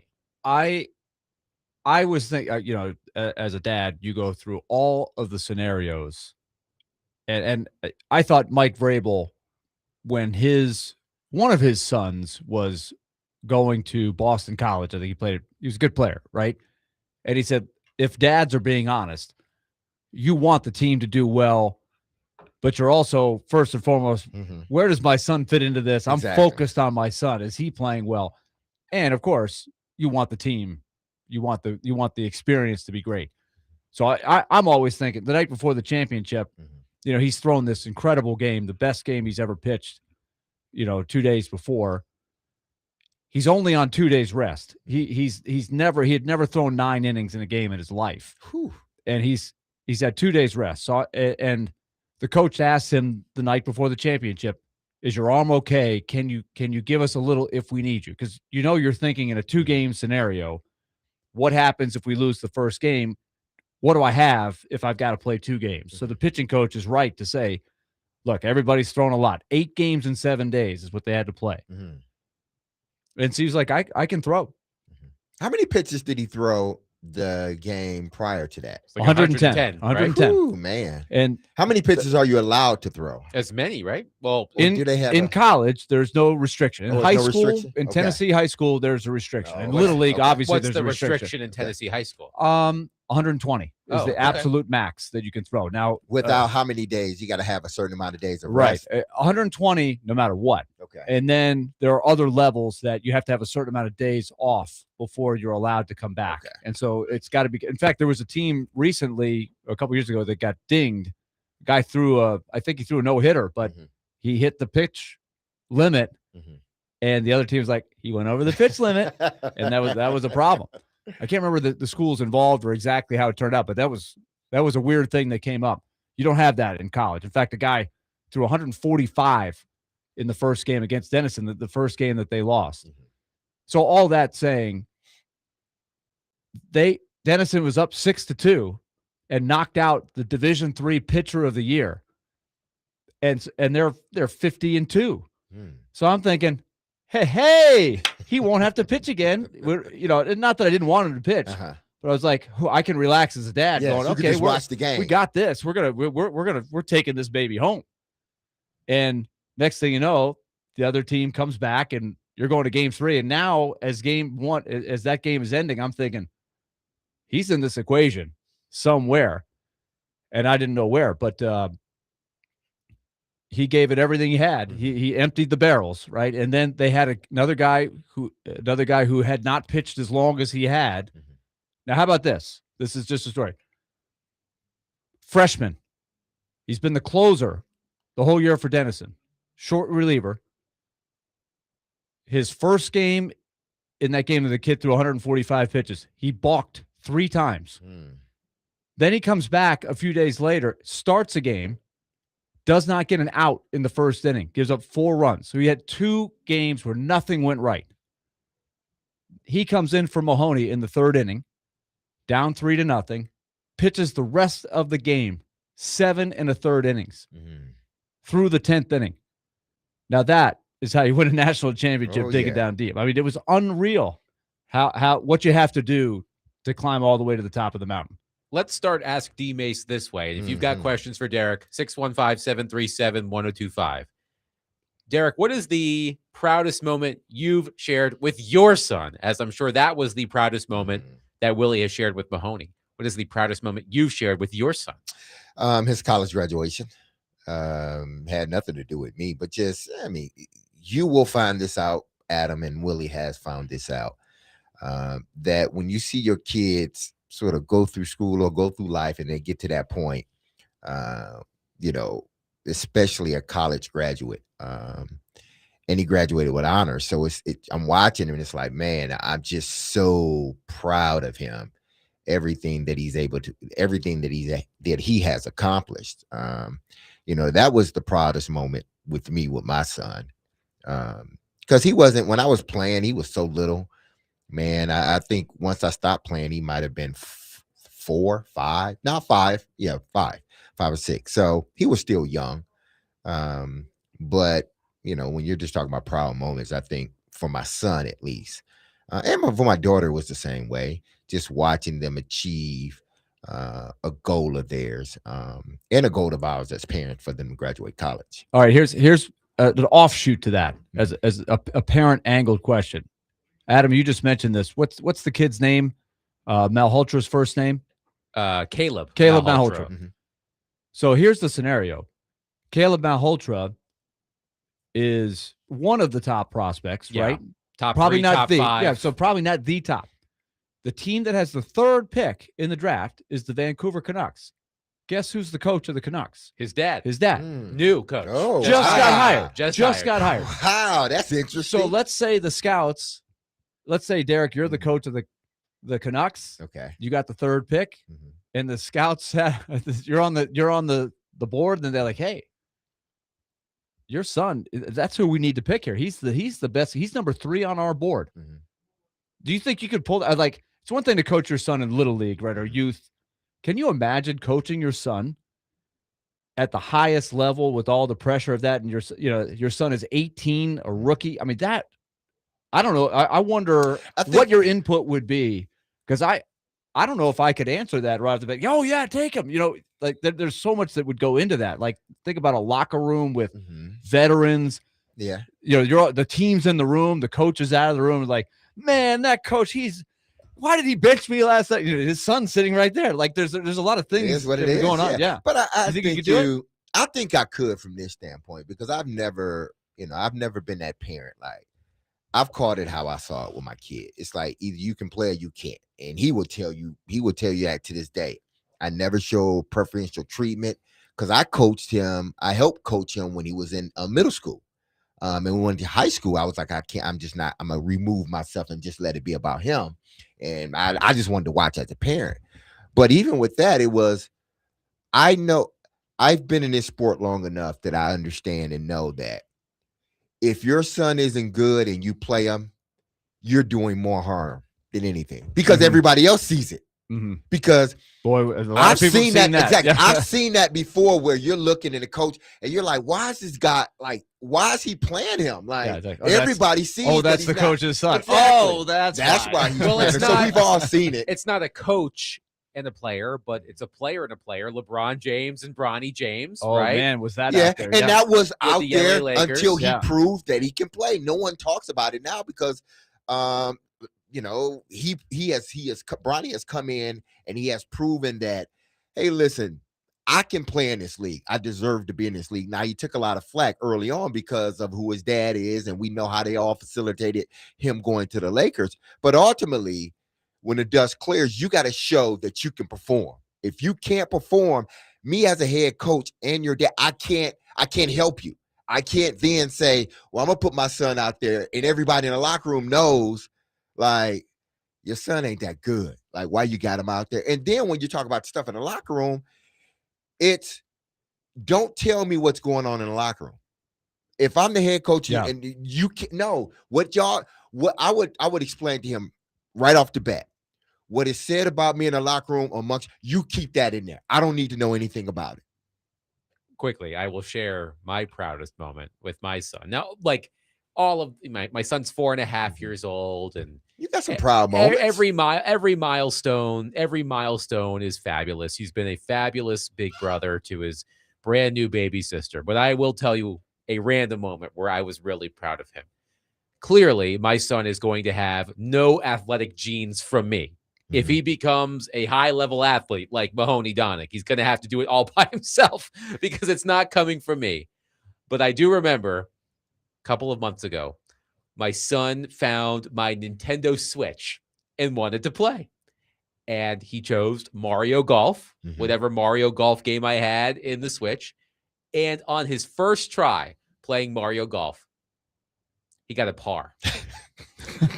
I was so proud of him. I said, that's my little dude. Have y'all started playing together yet? No, we tried to limit the video games. Yeah. So only when he finds it, I'll indulge him. But I just showed him how to swing the virtual club. There you go. And he did a great job. So when he's on the PGA Tour one day, I'll tell that story to a reporter. Let me tell you about the time Harlow had a par 4 on Mario Golf when he was 3 years old. That's when I knew years he old. was That's gonna when be a I champ. know. That's when I knew. All right, let's get to some actual questions. Aren't you going to ask me about my proudest moment with my son? Is there something we need to know, Connor? Exactly, Connor. Not that I know of. By I the just way, wanted to be included. quickly, Okay. one person says, Willie, great story and experience. Thank you so much for sharing. And congratulations to Mahoney and your family. Several of our kids attended Montessori school with Mahoney. Can't believe they're all grown right. up. It's a small world. That was a great display. The Montessori Center. A lot of great people going through there. All right. Scott says, hey, Derek, are there any fundamentals to play in the wide receiver position that you feel like are not being taught enough to today's athletes? And along those lines, do you have any common moments or things that seem to happen quite frequently when you're watching a game and watching that position that make you want to scream and throw something at the television in terms of how the position is being played? There's not, because the game has changed so much. And because I even look, when I'm looking at it, I'm watching, it's like, I was watching some old clips they had of Marvin Harrison, and they were talking about Marvin Harrison and him being a technician and him just paying attention to the little things, the routes, and top Junior or senior? Senior. Okay. Senior. And talk about him at the top of his routes and how he perfected just that technique, those small little things. I looked at that. I'm like, okay, take me back to my roots.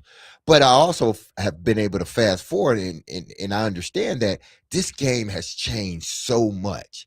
And what I may think is a lack of fundamentals, they're not even using as a part of the game anymore. It's like no longer are you working some of the things that we used to work. They're working on things that, I mean, at the line of scrimmage, it was just like, man, for us, it was like, figure out a way, pick a side, figure out a way how to get from point A to point B as quickly as possible.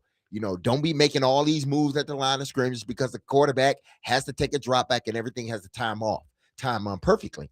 So in our minds, it was really working on and honing in on getting off the line of scrimmage as quickly as possible, getting into your route and getting back down out of your route. Nowadays, you see guys at the line of scrimmage messing around for about a second or two and doing all these moves. And I'm like, that's not what I was taught, but I understand this game has changed. So I think they're still doing the fundamental things that are going to keep them, it's at least the great ones.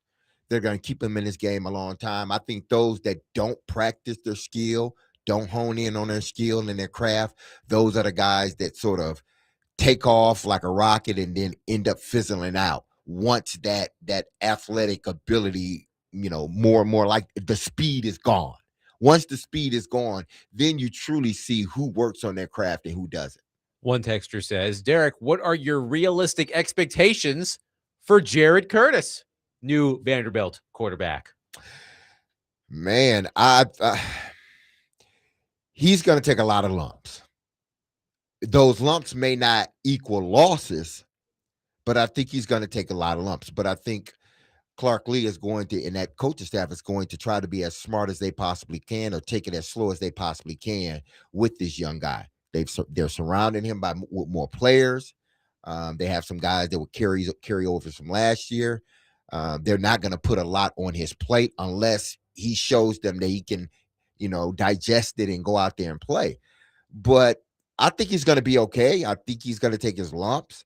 But I think that they're going to put guys and they're going to put this team together where they try to minimize the lumps or they try to minimize the mistakes he's going to have. Because, listen, whether you're a 4-year starter or a freshman, you're going to have mistakes. And it tends to happen to freshmen more times than not. I do think it's going to be interesting, Willie, to watch Jared Curtis because Jared Curtis, sort of the antithesis of Diego Pavia. Jared Curtis, more of the traditional quarterback. He wins with his size and his arm talent versus Diego Pavia, who won more with his, I think this is the right word, hopefully, because I'm going to ding myself, guile. Mhm. Fair. So I think that's going to be I think it's going to take Vanderbilt football fans a second to adjust with Jared Curtis at quarterback after a couple of years of Diego Pavia. It's a great thing to sort of throw out there on the front end before we actually see it, because the backstory is Pavia had a lot of influence on Jared Curtis. Nate Bargatze did as well, obviously, but really the relationship, Pavia really took a liking to Curtis. It was like, you know what?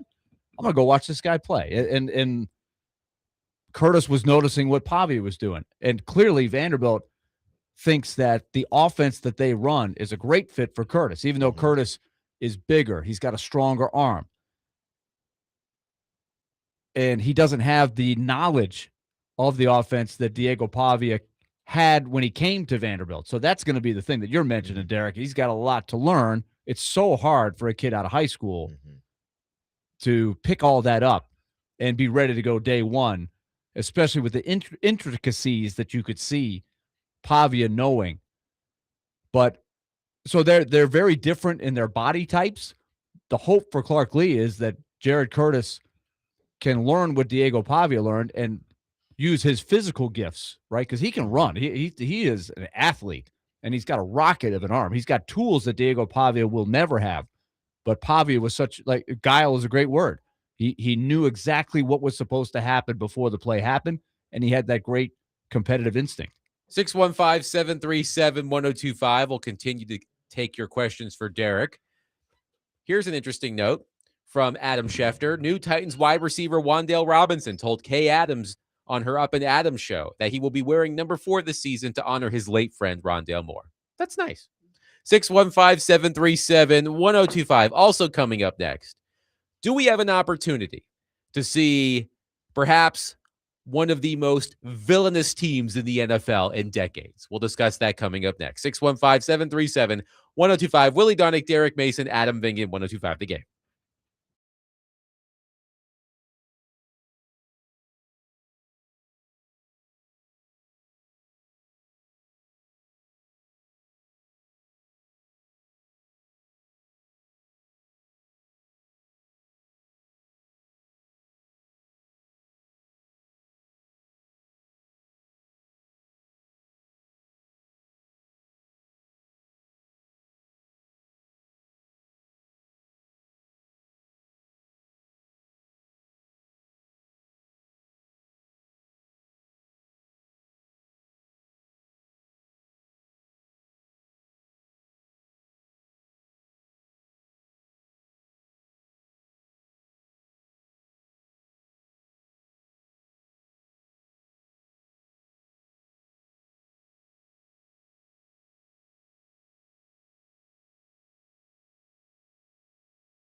DMase, Vin Gnadonic, 102.5 The Game.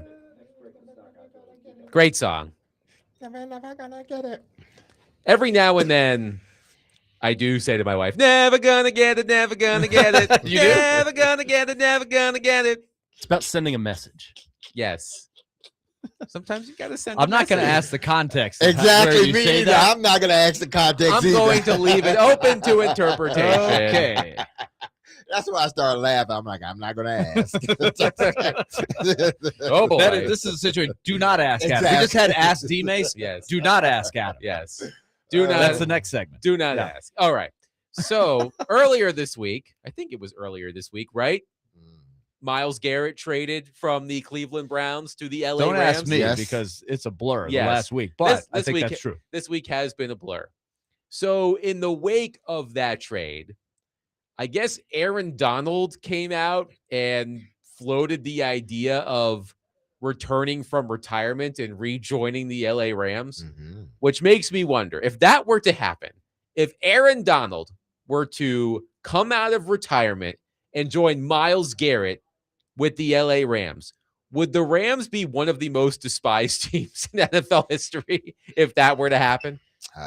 Man, people would be upset. Not I that think- people I think dislike Aaron fan Donald. bases would be upset rather Yes. than players, because I'm surprised he didn't try to come back last year. Because we see this all the time, especially great players like Aaron Donald, where they get to a point in their career and they're like, okay, I want to retire, I've accomplished everything I want to accomplish, and then they get out of the game, and then they start to realize, like, man, I'm missing the game. It's just I'm missing that routine and everything else. I'm missing the camaraderie, and they end up coming back. Whether it be the next following season or the season after that. So I'm not surprised that he's sort of teetering with or playing with coming back. I think players understand it. It's the fan bases. I'm sure LA Ram fans would be. They would be happy, extremely happy if he decided to come back. Well, Albert Breer brought this up. The Rams did this once before with Eric Weddle. Mhm. Eric Weddle retired. And then when they went to the Super Bowl and won, was that 2021, 2022, thereabouts? Weddle returned, I think, for the playoffs. He did not play the entire season, but he came back for the playoffs as a mercenary of sorts and helped the Rams win the Super Bowl, if I have my if my memory serves. So just imagine the Rams, who are hosting the Super Bowl this season, running through the regular season, and then when the playoffs start, here comes Aaron Donald out of retirement for 2 or 3 more games. And it's not really unprecedented because I remember a few years ago, Mike Fisher retired after the Right. Predators went to the Stanley Cup final. He Right. was the captain Mhm. and decided to come back around halfway through the season, maybe a little past the halfway point, and join the team that was the President's Trophy winner to take one more run at the Cup. And they obviously welcomed him back, and he was still really good. It didn't obviously work out, but a couple other guys have done that. You sort of recharge the batteries. That Barry Trotz, just on our show, Adam speculated that maybe Alex Ovechkin would consider that. It's been just a theory that's thrown out there. Would he go just do what Mike Fisher did? That at the age he is, rest a little bit more and then be that more effective down the stretch and maybe for a playoff run. These are all the kind of things that are out there. I think, what's funny is I've been in a blur this week, right? When I saw the headline, what a potential Aaron Donald return could look like, I'm like, wait a minute. How could they trade Aaron Donald? He's been retired. Like return on a trade is what I was thinking, but it's could he come back? But it's been how many years since Aaron Donald has played? It's been 2. His last year was 24, so it's been 2 seasons. So I think, and his contract was up, so it's not like he owed them money or he still had a year left on his contract. I think it was up. He hasn't played since the 2023 season. So it's been 2 full seasons. 2 full seasons since Donald has played. He's also only 35 years old. He just turned 35. He like last month, like a couple of weeks ago. So that is a great question of what version of Aaron Donald would you have? I would think at minimum, if you got a 70% Aaron Donald, that maybe you were thinking, let me just go to this let's just go to this when needed. Let's be smart with it. Let's not play him a bunch of snaps. Let's be judicious. Man, yeah, you could have a great role player. The other question is, what does it cost? Like, what's he coming back for? Is he coming back to say, I just want to play? Is it the league minimum? I think it would be. Or you're saying, hey, look, the league minimum for a veteran guy. I mean, that would be a no-brainer, right? Because I would think you'd have to go a little higher, right? Not really, to make it worth his while. No, because he would come back because he, in their mind, thinks they have an opportunity, the best opportunity to win the Super Bowl. So this isn't about money. This is about winning another Super Bowl. To me, Adam, that's to your question. What would drive the hate? If the rest of the league's going, oh, great, Aaron Donald's going back for the league minimum to the Rams. What the heck's going on here? Well, he's a free agent. So right, but other teams were like, hey, I thought you said you were retired. I didn't know you were coming back. If you go, we'll pay you more than the league minimum. He wants to play for the Rams. I only want to play for the Rams. That was what Mike Fisher did. He was, quote, a free agent. Yeah. But he was basically, look, I am a free agent, but I'm probably just going to stay here. Yeah. I live in Nashville. I'm retired. There was only one team he was going to come back to. I've seen multiple people bring up the 2007 Patriots in this conversation. That's when the Patriots traded for Randy Moss and Wes Welker. That was the team, I think, that lost to the Giants, right? In the Super Bowl. The undefeated team, right. yeah. But Randy wasn't retired then. No. Randy was, he just got traded. We actually we do have some breaking Predators news. Ooh. Nashville Predators president of hockey operations, general manager Chris McFarland, announced today that assistant general manager and director of hockey operations Brian Poyle is leaving the organization. From McFarland, on behalf of the entire Predators organization, I want to thank Brian for his commitment and contributions to our franchise for almost 16 years, including the last 8 as assistant general manager. While we are moving in a different direction, Brian's character, work ethic, passion for the game of hockey, love for the Preds, and respect for our fan base was deeply appreciated. We wish him and his family all the best going forward. So we were wondering, with the hiring of Rob Blake, what that could mean for the incumbent assistant GMs. So it's just been And I don't know announced. if it's as simple as Rob Blake. Rob Blake obviously has a very different perspective and background on the game than Brian Poyle does. We talked about Rob Blake as a decorated superstar player for a long, long time. So I don't know if it's just a switch of roles, but I was curious about that. And let me say before anything else, Brian Poyle is 100% class. I think you know him well enough. Yes. Adam, just a good man, a tremendous hard worker, good man, just like raising his family in this city. He is a part of Nashville. So I am sorry to hear him go, and I hope that they don't hint to where his next opportunity would be. No, I imagine he'll still want to work in the game. Again, he joined the Predators in the summer of 2010 and ascended to assistant GM, of course, working with his father, David Poyle.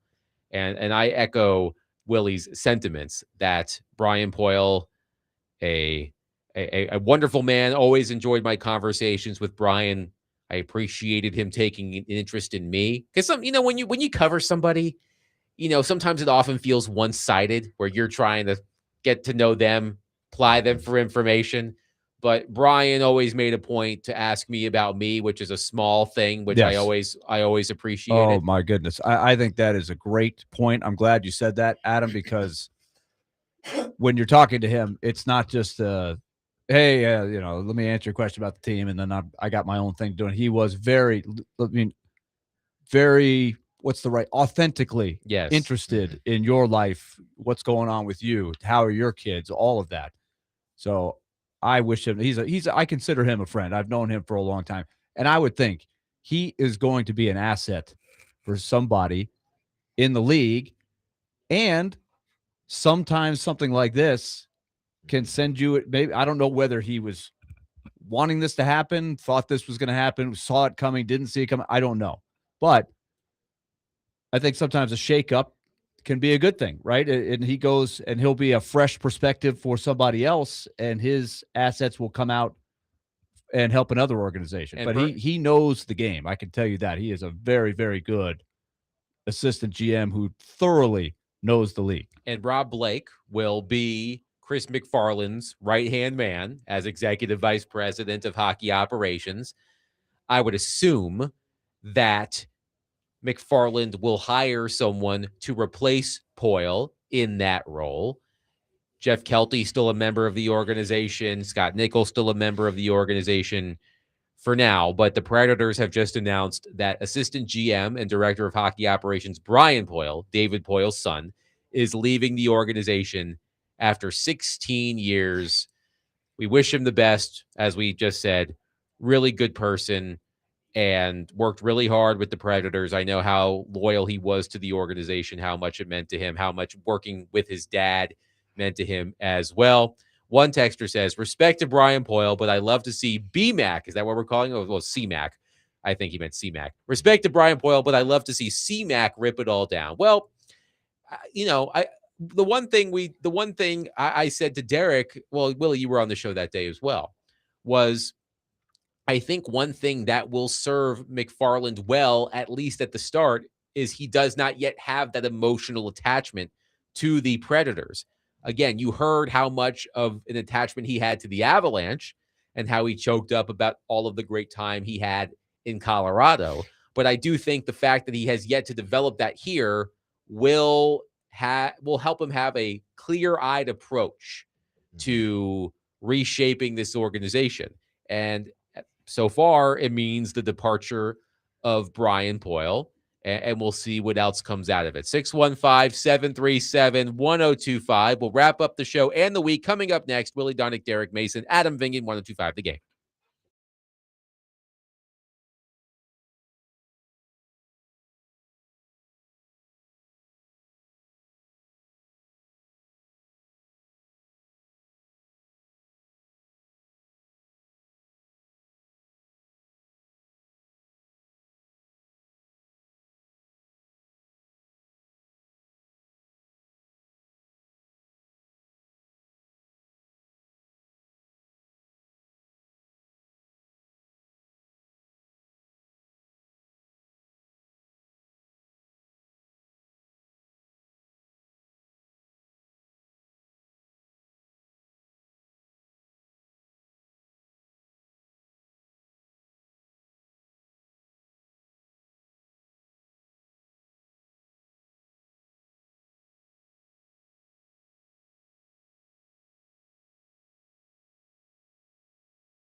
DMase, Vingen and Donick 1025 the game.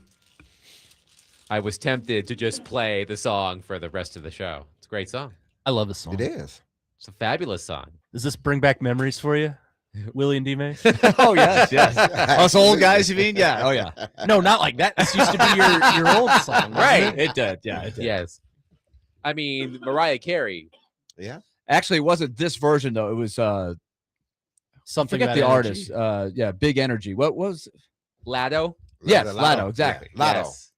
Lado. I almost said Lado. Lizzo, but it's not. It wasn't Lizzo. No, it was Lado. it was not Lizzo. No. It was not Lizzo. I like Lizzo too. She's got some good ones.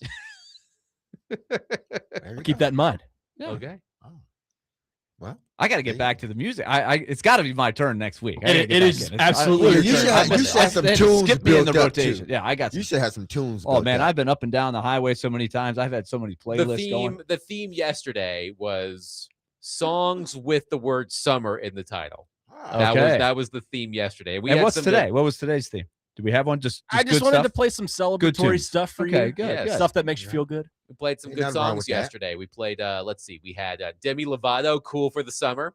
We had Summertime, DJ Jazzy Jeff and the Fresh Prince. There's no summer without a DJ, a Fresh Prince and Jazzy Jeff. No summer. There were multiple Cruel Summers, both Taylor Swift and Bananarama, right?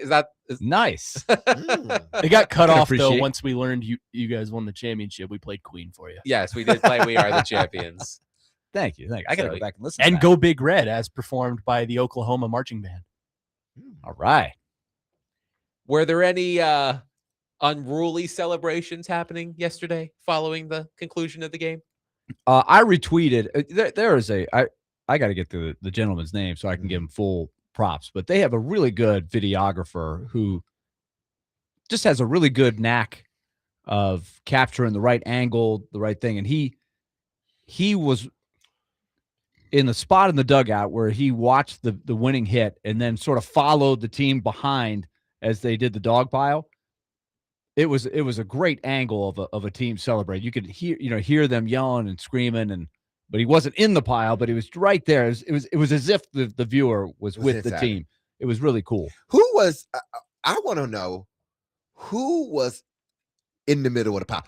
Who was the dog pile actually built upon first? Yeah, where was Mahoney in the dog pile? Oh, Mahoney's always on the outskirts. He jumped out. I likes, saw he one likes of to the get last the one, leap. yeah. He likes to get the leap to the top. That's the fun part. I of don't the want to dog be pile. the guy that stars the dog pile because you're on the bottom. No question. And so the guy, to answer your question, a guy named Jack Luty has got the hit. And they asked him in the post-game press conference, they said, what was going through your mind once the game's over and you look out and you've got this sea of players coming out of the dugout running right after you? He goes, it was terrifying. I'm sure it was.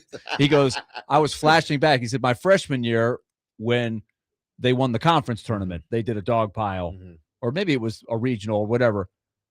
He said, I got caught on the bottom of that thing. You don't want And to he said it wasn't a whole lot of fun. I have actually heard, I remember when Vanderbilt first made the College World Series under Tim Corbin, and he revealed that they had practiced the dog pile. But, those guys are wearing metal spikes. So yes, he said there was a player or two, you're going to get nicked every now and then. Like, it's good pain, I guess. You're celebrating so much. Like they always talk about weird injuries that happened to players. The guy sneezes and he throws his back out or something. They're legendary, but I wonder if anybody's ever, sustained an injury in a dog. Somebody did. Well, a guy from Michigan State, he sustained an injury. The guy that blocked the punt, the Michigan. Oh, is State that game. right? Yeah, he sustained an injury because he was underneath the dog. The celebration? Yeah. Oh my gosh! Even with all his equipment and he sustained an injury. Oh no! Yeah. That's why I said, man, dog piles are careful. dangerous, man. Yeah. In case you missed it, right before we went to break, there was breaking Predators news. The organization announced the departure of of assistant GM and director of hockey operations, Brian Poyle, David Poyle's son, after 16 years with the organization as the Predators continue to reshape their front office. Rob Blake, Hall of Fame defenseman, former Kings GM, joining the organization earlier today, or at least it was announced earlier today, as the executive vice president of hockey operations alongside Chris McFarland. Tonight, game 2 of the NBA Finals, Knicks at Spurs. Knicks lead the series 1-2. 2-0. Monday, I believe, is game 3 at Madison Square Garden. But game 3 and game 4 at Madison Square Garden is not going to be the biggest event held at Madison Square Garden because reportedly Taylor Swift and Travis Kelce are going to get married at Madison Square Garden. Can you think of a more unromantic setting than Madison Square Garden? I wonder whose idea was it? Well, Was it hers? Was it his? Was it a joint thing? Like, yes, let's have it at Madison Square Garden. well, the New York Post, because the New York Post hasn't had new Diana Rossini, Mike Vrabel pictures to post lately. The New York Post reports a source tells the paper that when it came to picking a place for the high-profile occasion, privacy was of number one importance to them both. The source added that the potential plan would involve guests being transported to the venue on blacked-out buses and take advantage of MSG's multiple entrances and highly secure infrastructure. While it seems an odd choice for a ceremony, a source tells us if you have billions, you can transform the space into a wedding venue. Hey, you got that type of money, you can do whatever. You can try to do whatever you want, or you have more leeway to do things like that. So, I mean, congratulations to them. Will she come out to Welcome to New York? We'll Yeah, see. exactly. A little too on the nose. Why did she just, If you ask me. I guess you couldn't have it. A You little wouldn't want too to have on it the at nose. Nissan Stadium. a little too on the nose. Well, maybe they should wait till next year and have it at the new stadium. I'm just imagining people hawking hot dogs outside of Madison Square Garden, because if you've been to New York City and if you've been to a game or an event at Madison Square Garden, there's no shortage of hot dog, pretzel vendors out there, just people camped out hoping to catch a glimpse of the newlywed couple. Somebody's gonna sneak in and get some pictures. If the Knicks win the championship, they should plan the parade and the wedding on the same day. Oh, That'd be bad. get on it, Mom Donnie. That's all I'm saying. That would be interesting. But okay, if you are a Tennessean, the Nashvilleian, would you be kind of upset that she's choosing to have her wedding? Well, in New I know York? she grew up here, correct? Yeah. Yeah. Sort of. Like Sorta, not her whole life, Right. but part of her. Robbie people Stanley, claim her Robbie here. Stanley has Yeah. good stories about Taylor Swift when they were younger. But people claim, Taylor Swift. She's from Nashville. She's from Tennessee. Right. Hendersonville specifically, Hendersonville. I think. Yes, sounds right. Yeah. She shot her music video at my high school. Oh, which one? It's one of the older ones. I think it was Love Story. Oh, look at that. I thought you were thinking. I thought you said which high school. Yeah, I was that's like, right. does he not remember what high school? He's That's not what I that- was thinking, Willie. He's not that far removed from high school. That's what I was thinking. Like, you don't That was remember last high week. school? What high school? I was like, did you go to 5 high schools?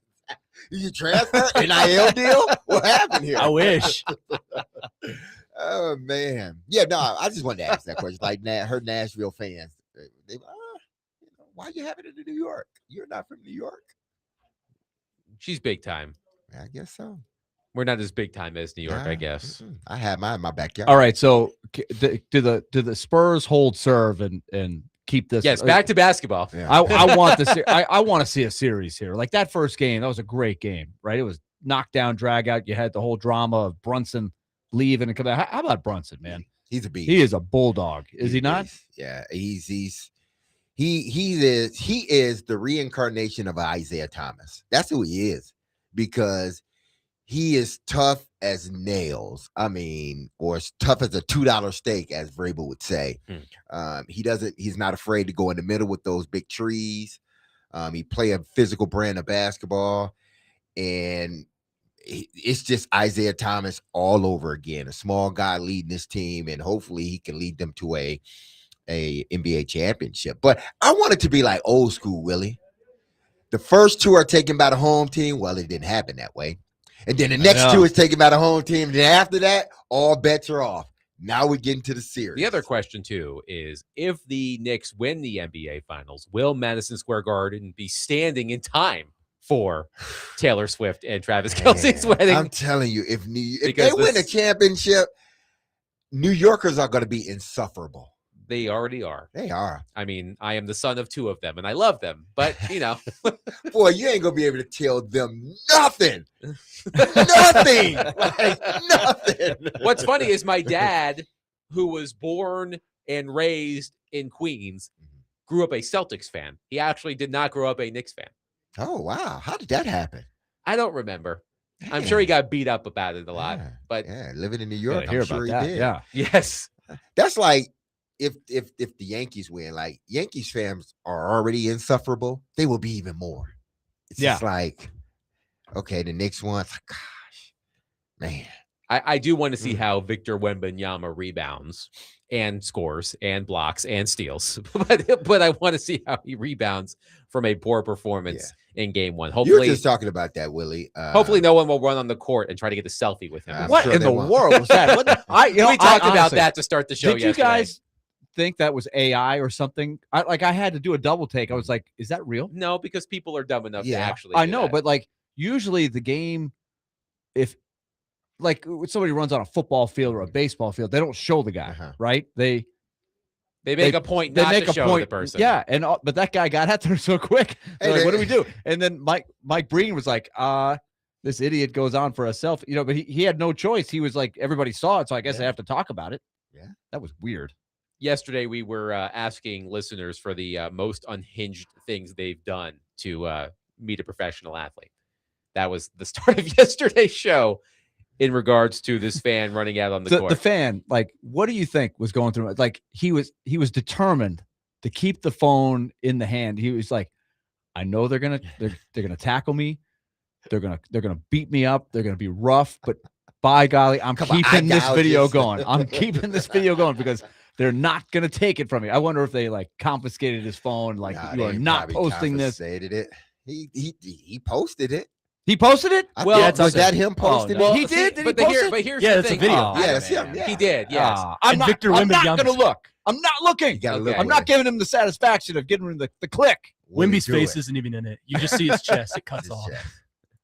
I hope it was worth it. He is now banned from every NBA arena for life. Well, he's not a true fan because a true fan wouldn't have done that because they wouldn't have wanted to be barred from all arenas. I think he should be locked in a closet for like a week. That's a real a penalty. Banned from games. Like, he can sneak in. You can have a wig. No, and but we were just talking about Like, that too he's- yesterday. All of these All these arenas have cameras? facial recognition Man, he ain't technology. gonna be able to walk. you don't the think minute he he get this walked guy? through. Like, it's gonna be a thing. Like, he's gonna be like, I'm getting in. Oh, he's gonna I'm getting try. in. Yes, I'm gonna find a way in. I would try too. If I got banned, I would Yeah. try to see if they're gonna uphold this ban. And if you get in one time, you go like, okay, You know what? If you really want to punish him, take his phone. where he doesn't have the video. Or anything else.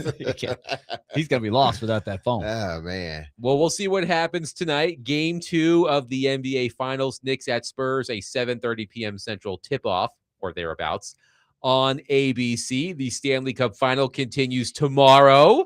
Carolina at Vegas, series tied at 1.